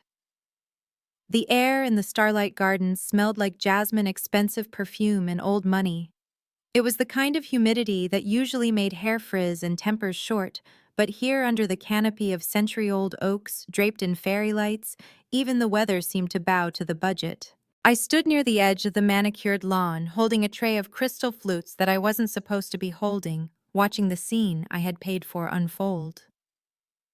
100 of Atlanta's elite were milling about.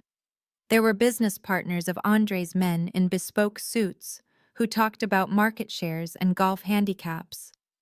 There were Tanisha's influencer friends, women who experienced life primarily through the lens of a smartphone camera, posing against the flower wall I had rented for $4,000. And then there was Becky. She was impossible to miss. The gold sequined gown I had bought her caught the light from the chandeliers hung in the trees, making her look like a disco ball that had gained sentience and a bad attitude. She was moving through the crowd with a glass of champagne in one hand and a wireless microphone in the other, acting as the self-appointed director of the evening. Keisha Becky's voice cut through the ambient jazz music like a serrated knife. She snapped her fingers at me from across the patio. I forced my face into a mask of subservience and walked over. "Yes, Becky," I asked. "Look at that table centerpiece," she said, pointing a manicured nail at table 4. "The hydrangeas are wilting. It looks tacky. Fix it. And try to look a little more festive. You are bringing down the vibe with that face." I looked at the flowers. They were perfectly fresh. "I will take care of it, Becky," I said quietly. "Good," she sniffed. "And make sure the caterers are ready with the hors d'oeuvres. Tanisha will be here any minute and she needs to eat. She is eating for 3. Remember I walked away, my heels sinking slightly into the soft grass." I wasn't going to fix the flowers. I was going to the tech booth, but before I could get there, a heavy hand landed on my shoulder. I turned around to see my brother Dante. He was wearing a white linen suit that was a size too small, grinning like he had just won the lottery. "Did you see it?" he asked, gesturing toward the valet stand. "See what the range," he said, puffing out his chest. The valet parked it right up front. They know a boss when they see one. That car drives like a dream, Keisha, smooth, powerful, just like me. I looked at him, my brother, the man who had stolen my identity, the man who was currently driving a stolen vehicle because the lease agreement he signed was written in disappearing ink. "It is a nice car, Dante," I said. "Enjoy it while it lasts." "Oh, I plan to." He laughed, missing the subtext entirely. "I am thinking of driving it down to Miami next week for the boys' trip. Tanisha said she might need me there for support, just in case." Just in case she needs someone to help her fake a miscarriage, I thought. "There is my handsome son." My mother's voice boomed across the lawn. She swept in wearing a floral dress and a wide-brimmed hat, looking every inch the proud matriarch. She walked right past me, not even glancing in my direction, and wrapped Dante in a hug. "You look so successful, Dante," she gushed. "I saw the car out front. I told your father that is my boy. That is the ambition I raised." Dante preened. "Thanks, Ma. Just making moves, you know." "And Becky," my mother cried, spotting the gold sequins. "You look stunning, sweetheart. That dress was made for you. You look like the hostess of the year." "Thank you, Mom." Becky beamed, coming over to join the circle of adoration. "It is a lot of work planning an event like this, but someone has to step up. Tanisha needs strong women around her right now." My mother finally turned to me. Her eyes flicked up and down my simple black dress, the same one I wore to client meetings. "Oh, Keisha," she said, her tone dropping flat. "You are here. I assume you handled the parking situation." "The valet line was a bit long. I handled everything." "Mom," I said. "Well, try to stay out of the way," she said, turning her back on me to adjust Dante's lapel. "We want the photos to look cohesive." I stood there for a moment watching them. My family. They looked so happy. They looked so secure in their superiority. They thought I was the help. They thought I was the bank. They had no idea I was the executioner. A hush fell over the crowd. The music swelled to a dramatic crescendo. The double doors of the estate house opened. Tanisha appeared. She was a vision in royal blue. The gown was custom-made, draped expertly to accentuate the massive curve of her belly. And what a belly it was! It was the deluxe model, the silicone prosthetic I had found on her credit card statement for $5,000. It had realistic skin texture, a belly button, and was weighted to move naturally. She held it with both hands, cradling the lie as if it were precious porcelain. The crowd gasped and applauded. Tanisha paused at the top of the stairs, soaking it in. She tilted her head back, smiling beatifically, playing the role of the glowing, miraculous mother-to-be. She descended the stairs, slowly, acting out the waddle of a woman carrying twins. Andre was waiting at the bottom. He looked dashing in a tuxedo, but I knew what was under that calm exterior. I caught his eye for a fraction of a second. He gave a barely perceptible nod. He took Tanisha's hand and kissed it. He led her through the parting crowd toward the stage we had set up at the far end of the garden. Behind the stage was the massive LED wall I had paid for. It was currently displaying a loop of animated storks and floating hearts in blue and pink. Tanisha climbed the steps to the stage, settling onto a plush love seat we had placed there for her. Becky rushed up to fluff her dress and hand her a bottle of water, playing the dutiful lady-in-waiting. Becky grabbed the microphone. "Welcome, everyone," she shouted, her voice echoing off the surrounding trees. "Welcome to the royal reveal. We are so honored you could join us to celebrate Tanisha and Andre and the two little princes or princesses who are about to bless our lives." The crowd cheered. "Before we get to the big moment," Becky continued, "I want to invite the father of the year, the man of the hour, Andre, to say a few words. Andre took the microphone. He looked out at the sea of faces. He looked at Dante, who was sipping a scotch he hadn't paid for. He looked at my mother, who was beaming at Tanisha. He looked at Tanisha, who was rubbing her fake belly, and smiling up at him with a look of pure predatory triumph. She thought she had him. She thought he was the mark. "Thank you," Becky, Andre said. His voice was steady, deep, and resonant. He turned to look at Tanisha. "Tanisha," he said, his voice thick with emotion. "When you told me we were pregnant, my life changed. I have wanted to be a father for so long. And when you told me it was twins, I felt like the luckiest man in Atlanta." Tanisha wiped a fake tear from her eye. The crowd murmured in collective awe. "We have been through a lot to get here," Andre continued. "There have been scares. There have been late nights at the hospital. There have been so many expenses. But you always told me that family is worth any cost." He turned back to the audience. "I want to thank everyone for being here. I want to thank Dante and Becky for their unique support." Dante raised his glass, arrogant and oblivious. But mostly, Andre said, his eyes scanning the crowd until they found me standing near the tech booth. "Mostly, I want to thank Keisha." The crowd turned to look at me. Becky frowned. Tanisha stiffened slightly on her throne. "Keisha has been more than a friend," Andre said.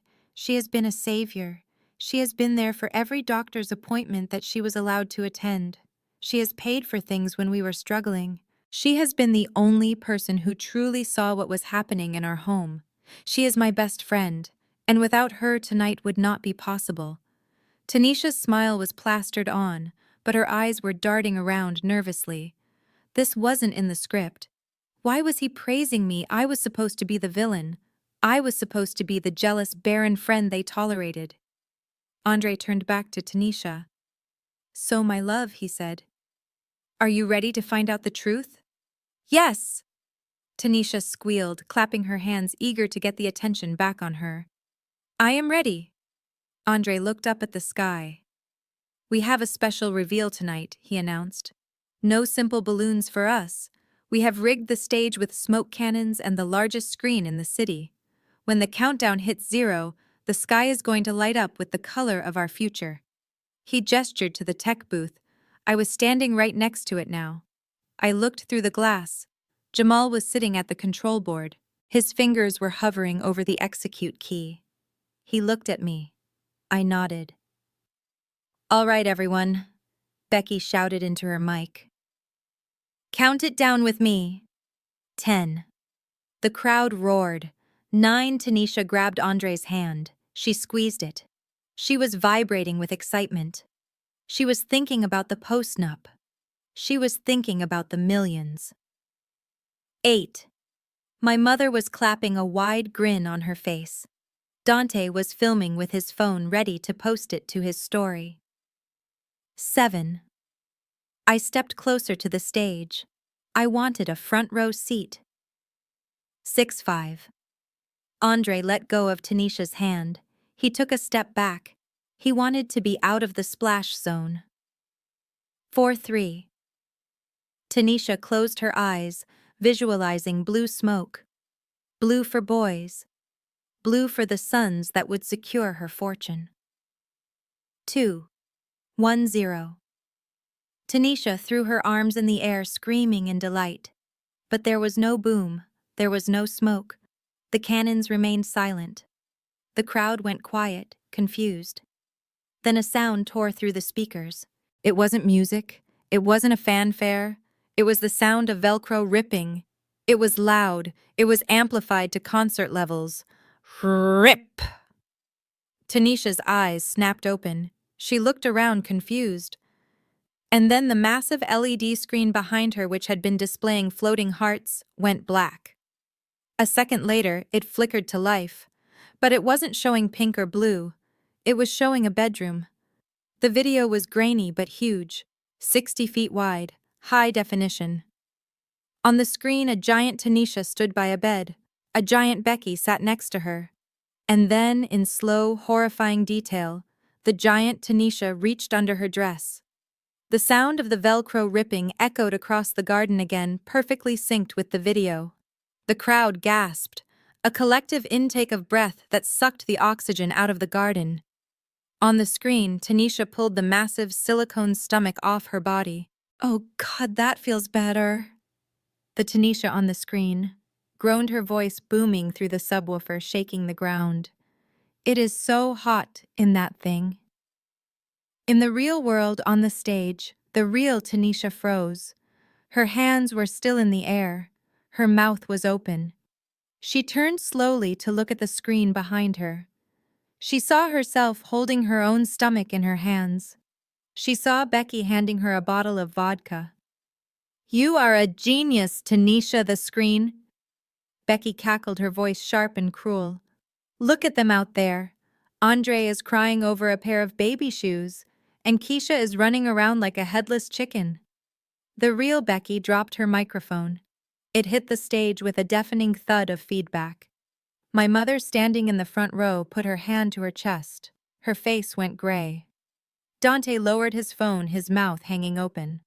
"That idiot Keisha just wired Dante $2,000, the screen," Tanisha bragged, taking a swig of vodka. "That is our spa money." The crowd began to murmur. The murmur grew into a roar. People were pointing, people were laughing, people were horrified.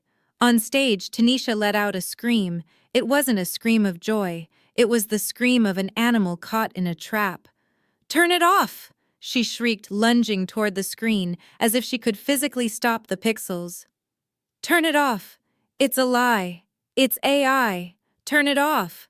She ran toward the back of the stage, toward the cables. But Andre stepped in her path. He wasn't the doting husband anymore. He stood like a statue, his face stone cold. He stuck his foot out. Tanisha, blinded by panic and the voluminous folds of her gown, didn't see it. She tripped. She fell forward hard. She hit the deck of the stage with a heavy thud. And then physics took over. The impact of the fall jarred the straps of the deluxe silicone prosthetic she was wearing. The one I had paid for. It popped loose. Before the eyes of 100 of Atlanta's most influential people, Tanisha's pregnant belly slid out from under her dress. It rolled across the stage like a loose basketball. It bounced once, twice, and came to a rest at the feet of my mother. My mother stared down at the silicone lump. It stared back, smooth and flesh-colored and lifeless. The video on the screen kept playing.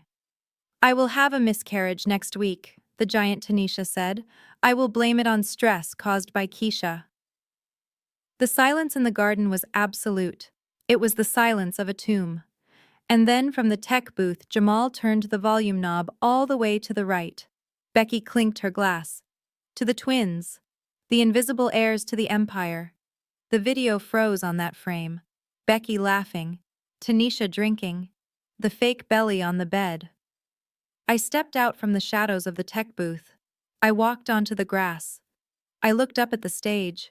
Tanisha was scrambling backward, trying to cover her flat stomach with her hands. Becky was frozen, looking for an exit. Andre was standing over them, looking like Judgment Day. I raised my glass of champagne. "It is a boy," I shouted, my voice cutting through the shock. Or wait, maybe it is a felony. The video on the 60-foot screen did not stop. It continued to play in high definition, relentlessly, broadcasting the intimate betrayal to every corner of the Starlight Garden. The image of Tanisha peeling off her stomach was burned into the retinas of every guest, but the audio was what kept them paralyzed. The surround sound speakers, which were supposed to be playing upbeat party music, were now filling the humid Atlanta air with the tinny echo of Becky's voice from the recording. "Look at them out there, the screen!" Becky cackled, swirling her wine. "Andre is crying over a pair of baby shoes, and Keisha is running around like a headless chicken, paying for everything." The real Becky stood frozen near the stage. Her gold sequined dress, which had looked so commanding just minutes ago, now looked like a cheap costume. She was looking around wildly, searching for an ally, but finding only a sea of hostile faces. The guests were not just shocked anymore. They were offended. These were people who had brought expensive gifts, who had cleared their schedules, who had emotionally invested in this miracle pregnancy. And they were watching themselves being mocked by the very people they had come to celebrate. On the screen, the video cut to black for a split second. Tanisha let out a ragged breath, thinking it was over.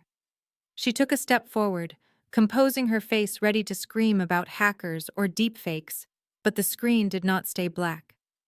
Suddenly, the display shifted. The video was replaced by a stark professional graphic. It looked like a courtroom exhibit. It was a forensic accounting spreadsheet projected 10 feet high.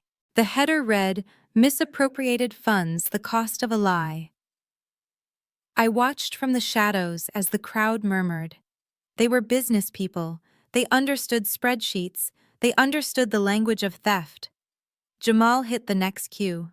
A timeline appeared. It showed dates, amounts, and vendors. January 15th, $5,000. Vendor LH Wellness Group. Authorized user Becky. A picture popped up next to the line item. It wasn't a medical bill. It was a photo from Becky's own Instagram posted 2 days after the charge. In the photo, she was holding a vintage Chanel flap bag, captioning it, #blessed self-care. The crowd gasped. A woman in the front row, who I recognized as one of Andre's investors, turned to look at Becky with pure venom. February 3rd, $2,000, cash transfer. Recipient Dante. Note: emergency car repair. Another photo appeared. It was Dante checking in at a VIP club in Miami, holding a bottle of Grey Goose with a sparkler attached to it. The timestamp matched the transfer. The screen cycled through the evidence like a metronome of guilt. Every loan I had given, every medical bill I had covered, every emergency fund I had drained was listed there side by side with the proof of where the money actually went. Total misappropriated funds: $75,000. Dante was trying to hide behind a waiter. He looked like he wanted to dissolve into the landscaping. My mother was staring at the screen, her hand covering her mouth, her eyes wide with a mixture of horror and denial. She was seeing the receipts. She was seeing the mathematical proof that her son and her daughter-in-law were thieves. But we weren't done. Jamal hit the next cue. The screen went black again. And then a waveform appeared, just a simple audio line oscillating in the silence. The voice that boomed through the speakers was crystal clear. It was Becky. It was a recording from a phone call she had made to Tanisha 3 weeks ago. A call Jamal had intercepted from the cloud backup. "I don't know why you are worried about Andre finding out." "The recorded?" Becky said, her voice dripping with condescension. "He is not going to look at the statements. You know how they are. These black men get a little money, and they think they are kings, but they don't read the fine print. They are so easy to trick. You just cry a little talk about your legacy, and he opens the checkbook. It is pathetic, really." The air in the garden changed instantly. It went from shock to a dangerous, simmering rage. This wasn't just fraud anymore. This was something deeper. This was hate. Andre was standing on the stage, his back to the screen, but he heard every word. He looked at Becky. His face was a mask of stone. The audio continued, and Keisha, Becky's voice, laughed. "Please. She thinks she is one of us because she went to a good school, but she is just another angry black woman trying to buy acceptance. She will do whatever we tell her to do because she is desperate not to look like the stereotype. We own them, Tanisha. We own this whole family." The crowd erupted. It was a low roar at first, but it built quickly. People were shouting. Someone threw a champagne glass and it shattered on the pavement near Becky's feet. Becky was backing away, shaking her head, mouthing, "It's not true, it's not true," but the audio was undeniable. Her racism, her contempt, her true face was projected for everyone to see. She had insulted the host, she had insulted the guests, and she had insulted the man who was paying her bills. Tanisha saw the crowd turning. She saw the tide rising against them. She knew she had lost the narrative. She knew she couldn't talk her way out of this. Panic set in. Primal, animalistic panic. She let out a shriek that tore through the noise. "Stop it," she screamed. "Stop it right now." She lunged. She didn't run for the exit. She ran for the source. She ran toward the back of the stage, toward the tech booth where she knew the cables were.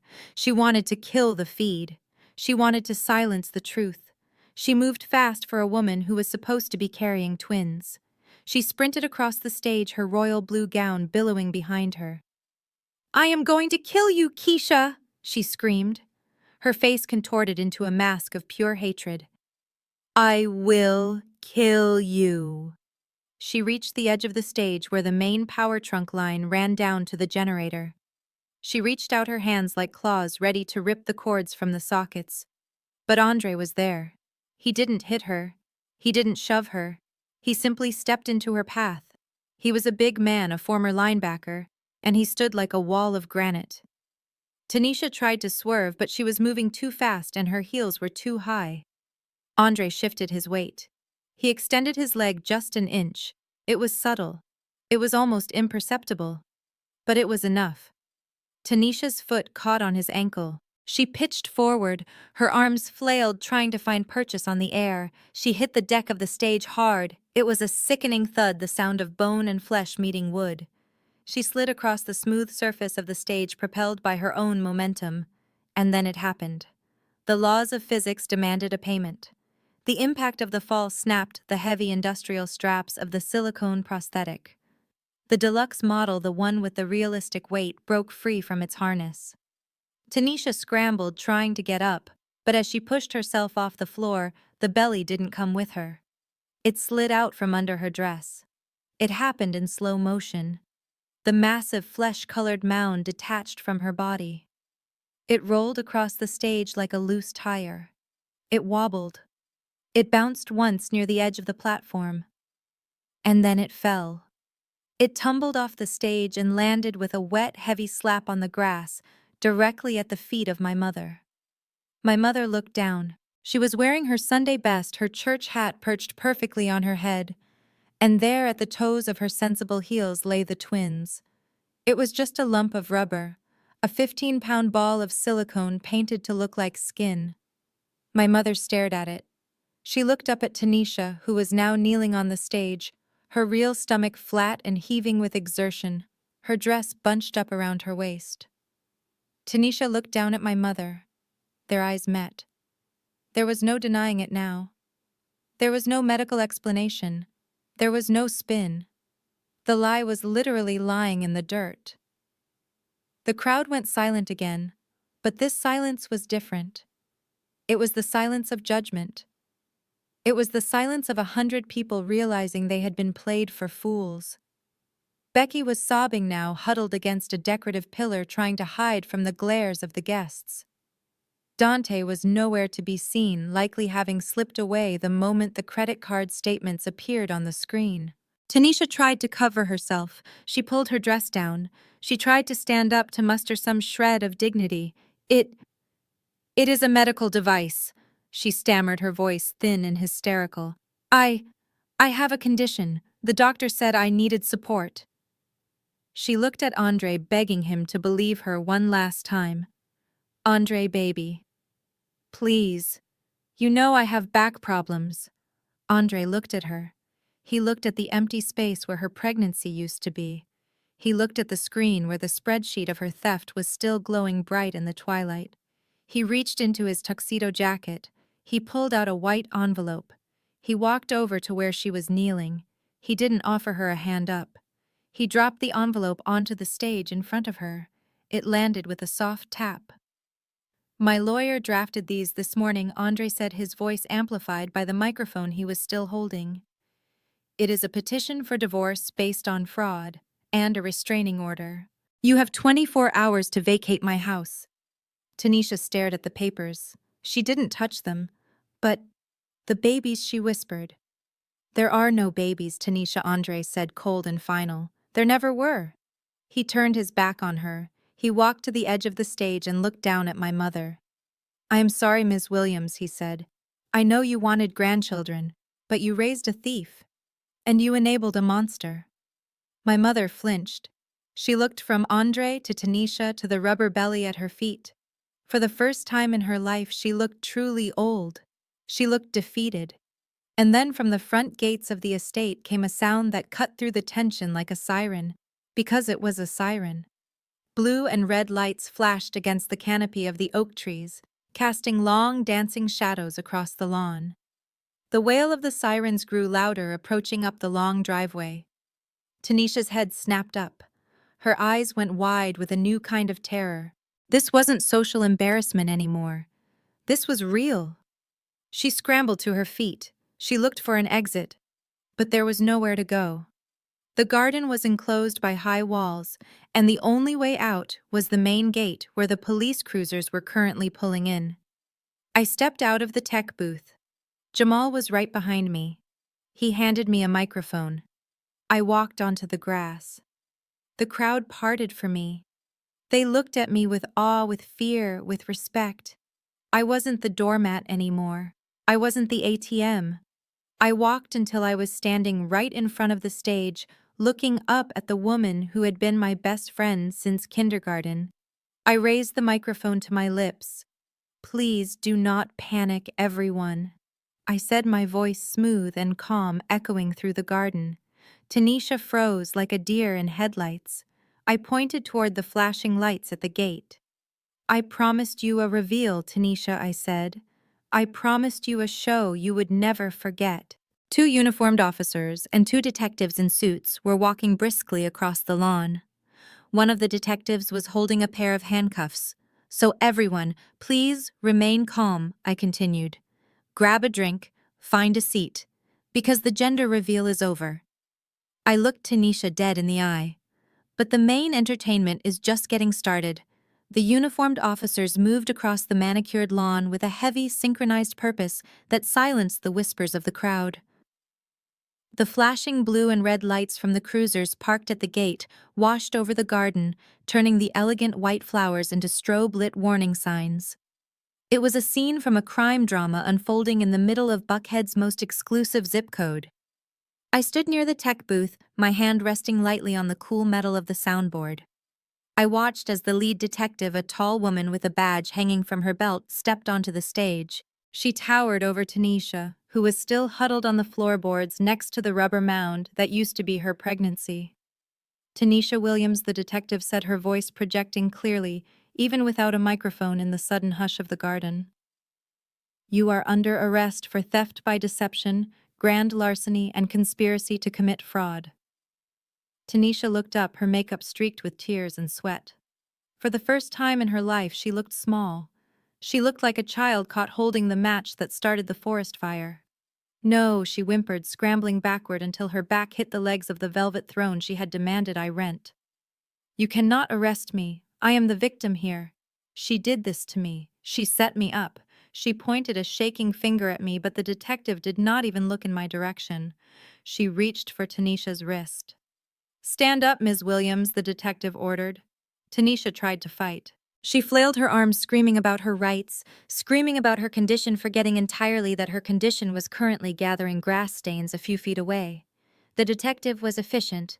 In one smooth motion, she pulled Tanisha to her feet and spun her around. The sound of the handcuffs ratcheting shut was distinct. Click, click. It was the sound of a steel door slamming on a future she had tried to steal. "I am pregnant," Tanisha screamed, her voice cracking. "You are hurting the babies."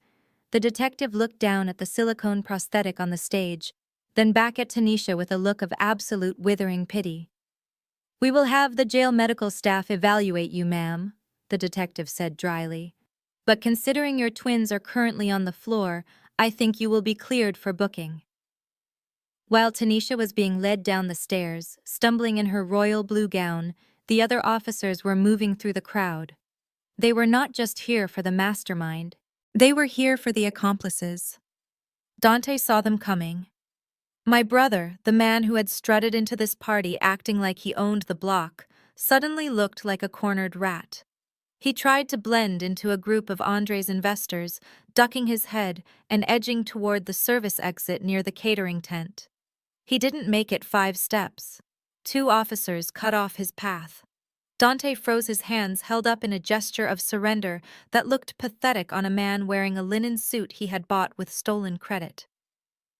"Dante Johnson," one of the officers said, "we have a warrant for your arrest for identity theft, credit card fraud, and grand larceny." Dante's eyes went wide. He looked around wildly, searching for a savior. His eyes landed on our mother, who was standing near the front, frozen in shock.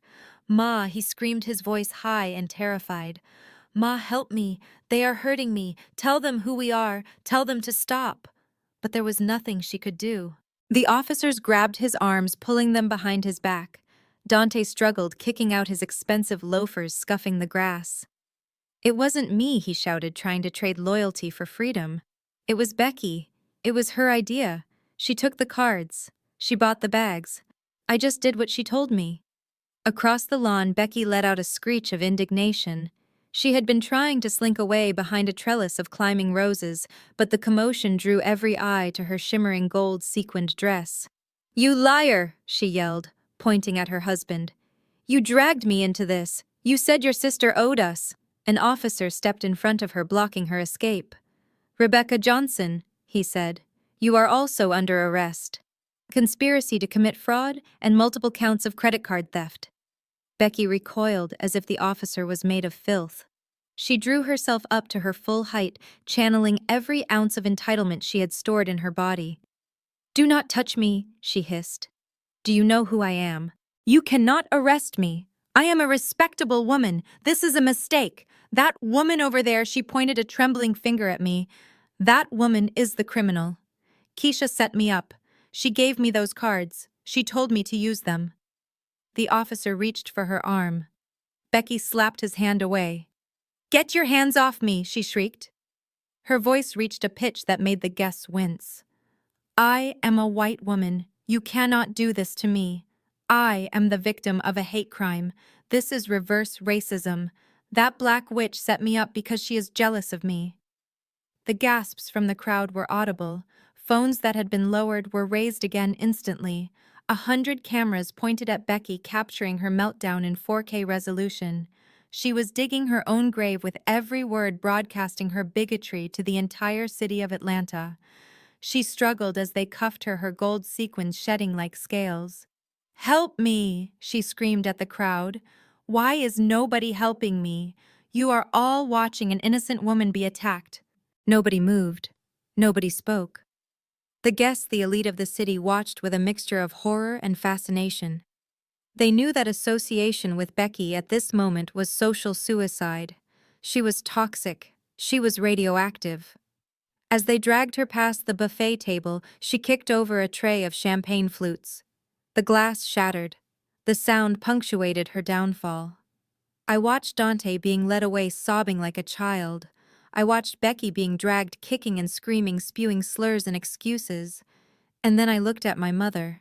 She was standing alone in the center of the chaos. Her hat was crooked. Her hands were clutching her chest. She watched her golden boy, her Dante, being shoved into the back of a police cruiser. She watched her perfect daughter-in-law being exposed as a racist fraud. She looked at me. Her eyes were wide, filled with a panic I had never seen before. She took a step toward me, her mouth opening to speak, to beg, to demand I fix this as I always had. But she never got the words out. Her eyes rolled back in her head. Her knees buckled. She collapsed onto the grass in a heap of floral silk and denial. It might have been real. It might have been a performance to garner sympathy, to distract from the shame of her son in handcuffs. I didn't move to find out. I didn't rush to her side. I watched as 2 paramedics who had been standing by on standby moved in to check her vitals. She was breathing. She was fine. She was just escaping the only way she knew how, avoiding the reality she had helped create. Andre was still standing on the stage. He had watched the arrests with a stone face, a statue of righteous judgment. Now, as the police began to clear the scene, he moved. He walked down the steps of the stage. He walked past my fainting mother without a glance. He walked straight to the police cruiser where Tanisha was being held. The back door was open and Tanisha was sitting sideways, her legs dangling out, weeping into her hands. When she saw Andre, she stopped crying. A flicker of hope lit up her eyes. She thought he was coming to save her. She thought she could still manipulate him. "Andre, baby," she whispered, reaching out with her cuffed hands. "Please, tell them it was a misunderstanding. Tell them we can fix this. I love you, Andre. I did it for us." Andre stopped 2 feet away from her. He reached into his tuxedo jacket pocket and pulled out a folded document. It was the divorce petition. He had carried it next to his heart all night, waiting for this moment. He didn't hand it to her. He tossed it onto her lap. "My lawyer will meet you at the precinct," Andre said. His voice was low, but it carried the weight of a final verdict. "He is not there to bail you out, Tanisha. He is there to serve you." Tanisha stared at the papers. "Andre, please," she begged.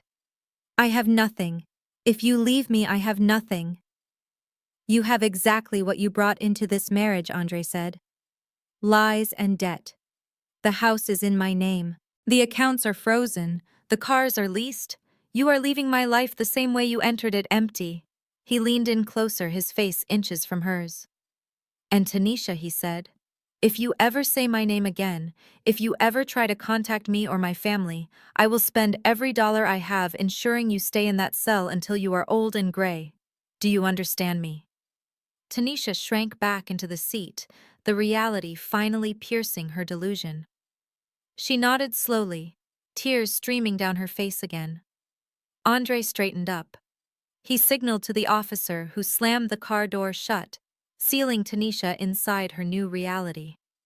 The sirens wailed again, as the convoy of police cars began to move.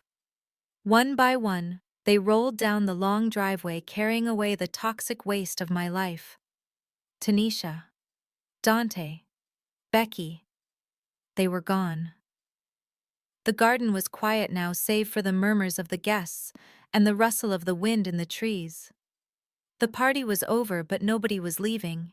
They were too stunned, too energized by the drama to go home.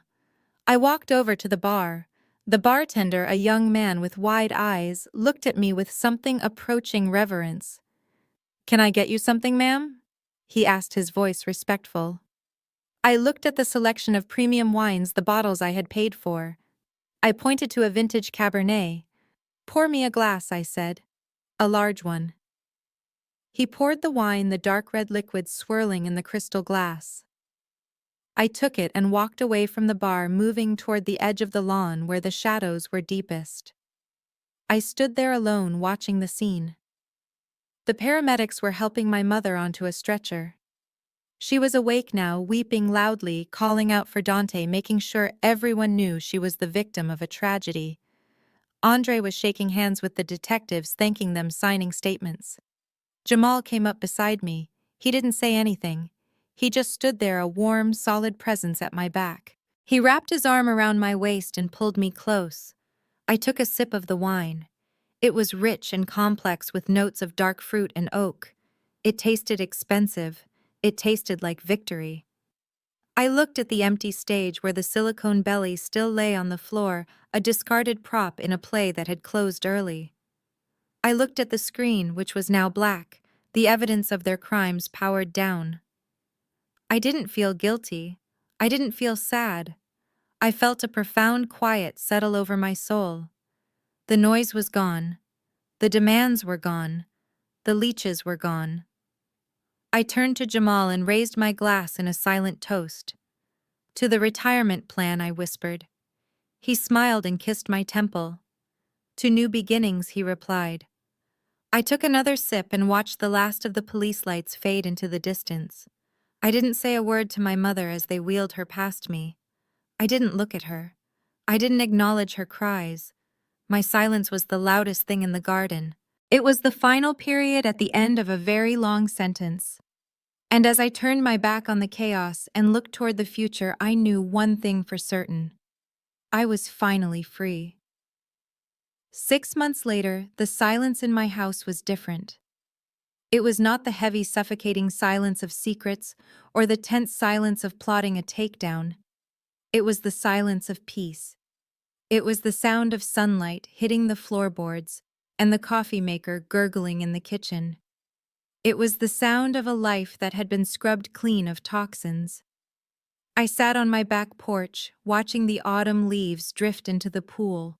The air was crisp in Atlanta, finally breaking the humidity that had hung over the city like a shroud on the night of the gender reveal.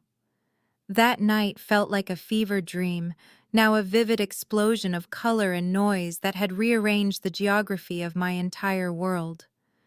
The legal system moves slowly, but when you have forensic evidence bound in leather folders, it tends to move a little faster. Tanisha's sentencing had been last week. I did not go to the courthouse. I did not need to see her in an orange jumpsuit to know that justice had been served. Andre went, though. He told me she cried when the judge read the verdict. 5 years. 5 years in a federal facility for wire fraud, grand larceny, and conspiracy. The judge had been particularly unimpressed by her attempt to fake a medical emergency during the arraignment. Apparently, fainting spells do not work as well when the court has video evidence of you doing burpees in your bedroom while claiming to be bedridden. 5 years. She wanted a life of luxury where she did not have to work. In a twisted way, she got it. 3 meals a day, a roof over her head, and a strict schedule, but the luxury was gone. The influence was gone. The followers had unfollowed. Tanisha Williams, the Queen of Buckhead, was now just inmate number 84620. Becky's downfall had been much louder and far more public. The internet does not forgive, and it certainly does not forget. The video of her screaming racial slurs at the police officers had gone viral within hours of the party. It was trended globally. By Monday morning, her employer, a boutique PR firm, had issued a public statement, firing her effective immediately to distance themselves from the fallout. But the social court was harsher than the criminal one. Becky was doxxed. Her social media was flooded with comments. She tried to rebrand herself as a victim of cancel culture, but nobody was buying tickets to that show. Without Dante's income, which had always been a mirage anyway, and without my credit cards to prop up their lifestyle, the house of cards collapsed. The bank foreclosed on their McMansion in the suburbs. The leasing company repossessed the furniture. Last I heard, Becky was living in her parents' basement in rural Georgia. She had filed for bankruptcy. She had to sell her collection of handbags, the ones she bought with my money, just to pay her legal fees. The woman who had sneered at my silk dress was now shopping at the discount bin, and I hoped she found some sturdy clothes there. She was going to need them. Dante got off lighter, but only slightly, because he cooperated and testified against Tanisha and Becky, painting himself as the hapless husband dragged into a scheme he did not understand. He avoided prison time. Instead, he got 3 years of probation and 500 hours of community service. I saw him once a few weeks ago. I was driving down the interstate on my way to a client meeting, and I saw a road crew in orange vests picking up trash on the median. There he was. My brother. The man who refused to wear anything but Italian loafers was spearing discarded fast food wrappers with a stick. He looked tired. He looked old. He looked like a man who had finally learned that the world does not owe him a living. He is living in a motel, now working minimum wage jobs, because his background check is flagged with fraud. He is finally learning the value of $1 the hard way. And then there is my mother. Her punishment is the quietest and the most enduring. She is not in jail, she is not bankrupt, she is simply alone. The bridge club stopped inviting her after the news broke. The church ladies stopped saving her a seat. The social standing she had prized above her own children evaporated the moment the truth came out. She lives in her pristine house, surrounded by her expensive things, with no one to show them to. She calls me. Every day at 6 p.m. she calls. I don't know what she wants to say. Maybe she wants to apologize. Maybe she wants to ask for money. Maybe she just wants to hear a voice that does not sound like her own echoing in an empty room. I never answer.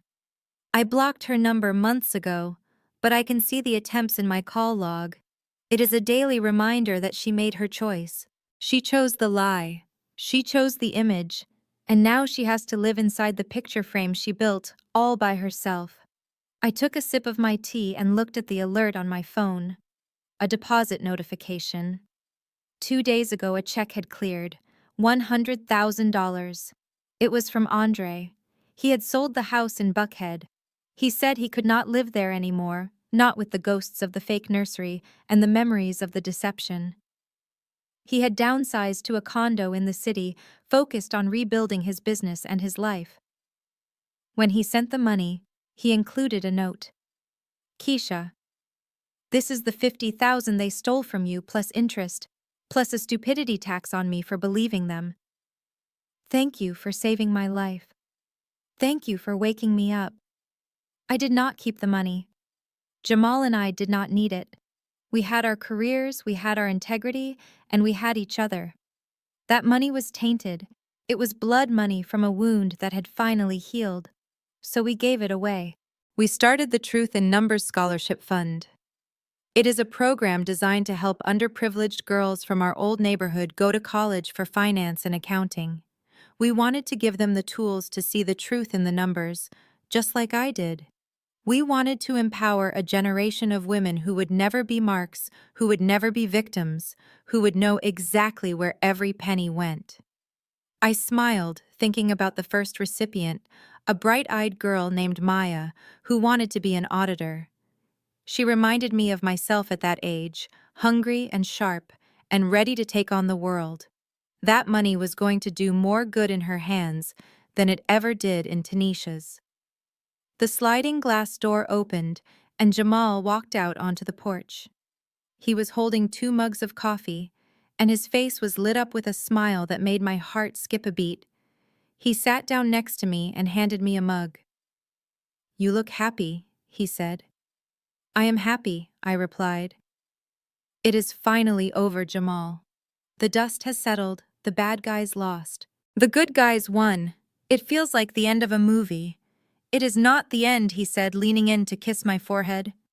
"It is the sequel." He pulled his phone out of his pocket. By the way, he said, his voice casual, but his eyes dancing. "Dr. Patel called while you were outside.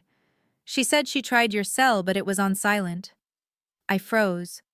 My teacup clattered onto the saucer. Dr. Patel was my fertility specialist. We had started seeing her again 2 months ago, quietly, privately, without telling a soul. After the stress of the investigation, after the toxicity of my family was purged, I felt ready to try again. But I was terrified. I had been disappointed so many times. "What did she say?" I whispered. Jamal's grin got wider. He reached into his pocket and pulled out a piece of paper he had printed. It was a lab report. "She said your HCG levels are through the roof," Jamal said. "She said everything looks perfect. Keisha, you are pregnant." I stared at him. The world stopped spinning. The birds stopped singing. All I could hear was the rushing of my own blood. "Pregnant?" I asked. For real," he said. "No silicone, no Velcro, no lies. Just us." I burst into tears. But they weren't the tears of grief I had shed in the car that day outside the party. They weren't the tears of rage I had cried in the hospital. They were tears of pure, unadulterated joy. I put my hand on my stomach. It was flat still. There was no bump yet. But under my palm, I could feel the warmth of my own skin. I could feel the life that was starting to bloom there, protected by love, protected by truth. Jamal wrapped his arms around me, and we sat there on the porch crying and laughing together. I thought about Tanisha in her cell. I thought about the fake belly rolling on the grass. I thought about the desperate need for attention that had driven her to destroy everything. And then I thought about this baby, this real tiny secret baby. "We are not going to do a reveal, are we?" I asked, wiping my eyes. Jamal laughed. "No, no parties, no blue smoke, no social media." "Good," I said. "Let's just keep it for us. Let's just be a family." Because that was the final lesson. That was the truth I had learned in the fire. Family is not about blood. Blood is just biology. Blood is Dante stealing my identity. Blood is my mother watching me drown and asking why I got wet. Family is the people who stand by you when the house is burning down. Family is the husband who drives you to the crime scene and helps you collect the evidence. Family is the friend who believes you when the world calls you crazy. Family are the people who protect you in the storm, not the ones who create the rain. I looked out at the skyline of Atlanta, the city where I had lost so much and gained so much more. We are going to be okay, I said. Jamal kissed my hand. We are better than okay, Keisha. We are free. And as I sat there with my husband and our secret growing inside me, I knew he was right. The ledger was balanced. The debts were paid. And for the first time in my life, the future didn't look like a transaction. It looked like a gift. The most painful lesson wasn't about the money. It was realizing that blind loyalty is a dangerous weakness. I learned that family isn't defined by DNA, but by mutual respect and protection. Tanisha and my relatives saw my kindness as a resource to exploit, viewing my generosity as gullibility. But they underestimated the strength of a woman pushed too far. True peace only comes from cutting off toxic roots, no matter how deep they go. I replaced a circle of leeches with a circle of protectors, proving that while we can't choose our bloodline, we absolutely have the power to choose our future. Have you ever had to cut off a toxic friend or family member to save yourself? Share your story in the comments below and subscribe for more.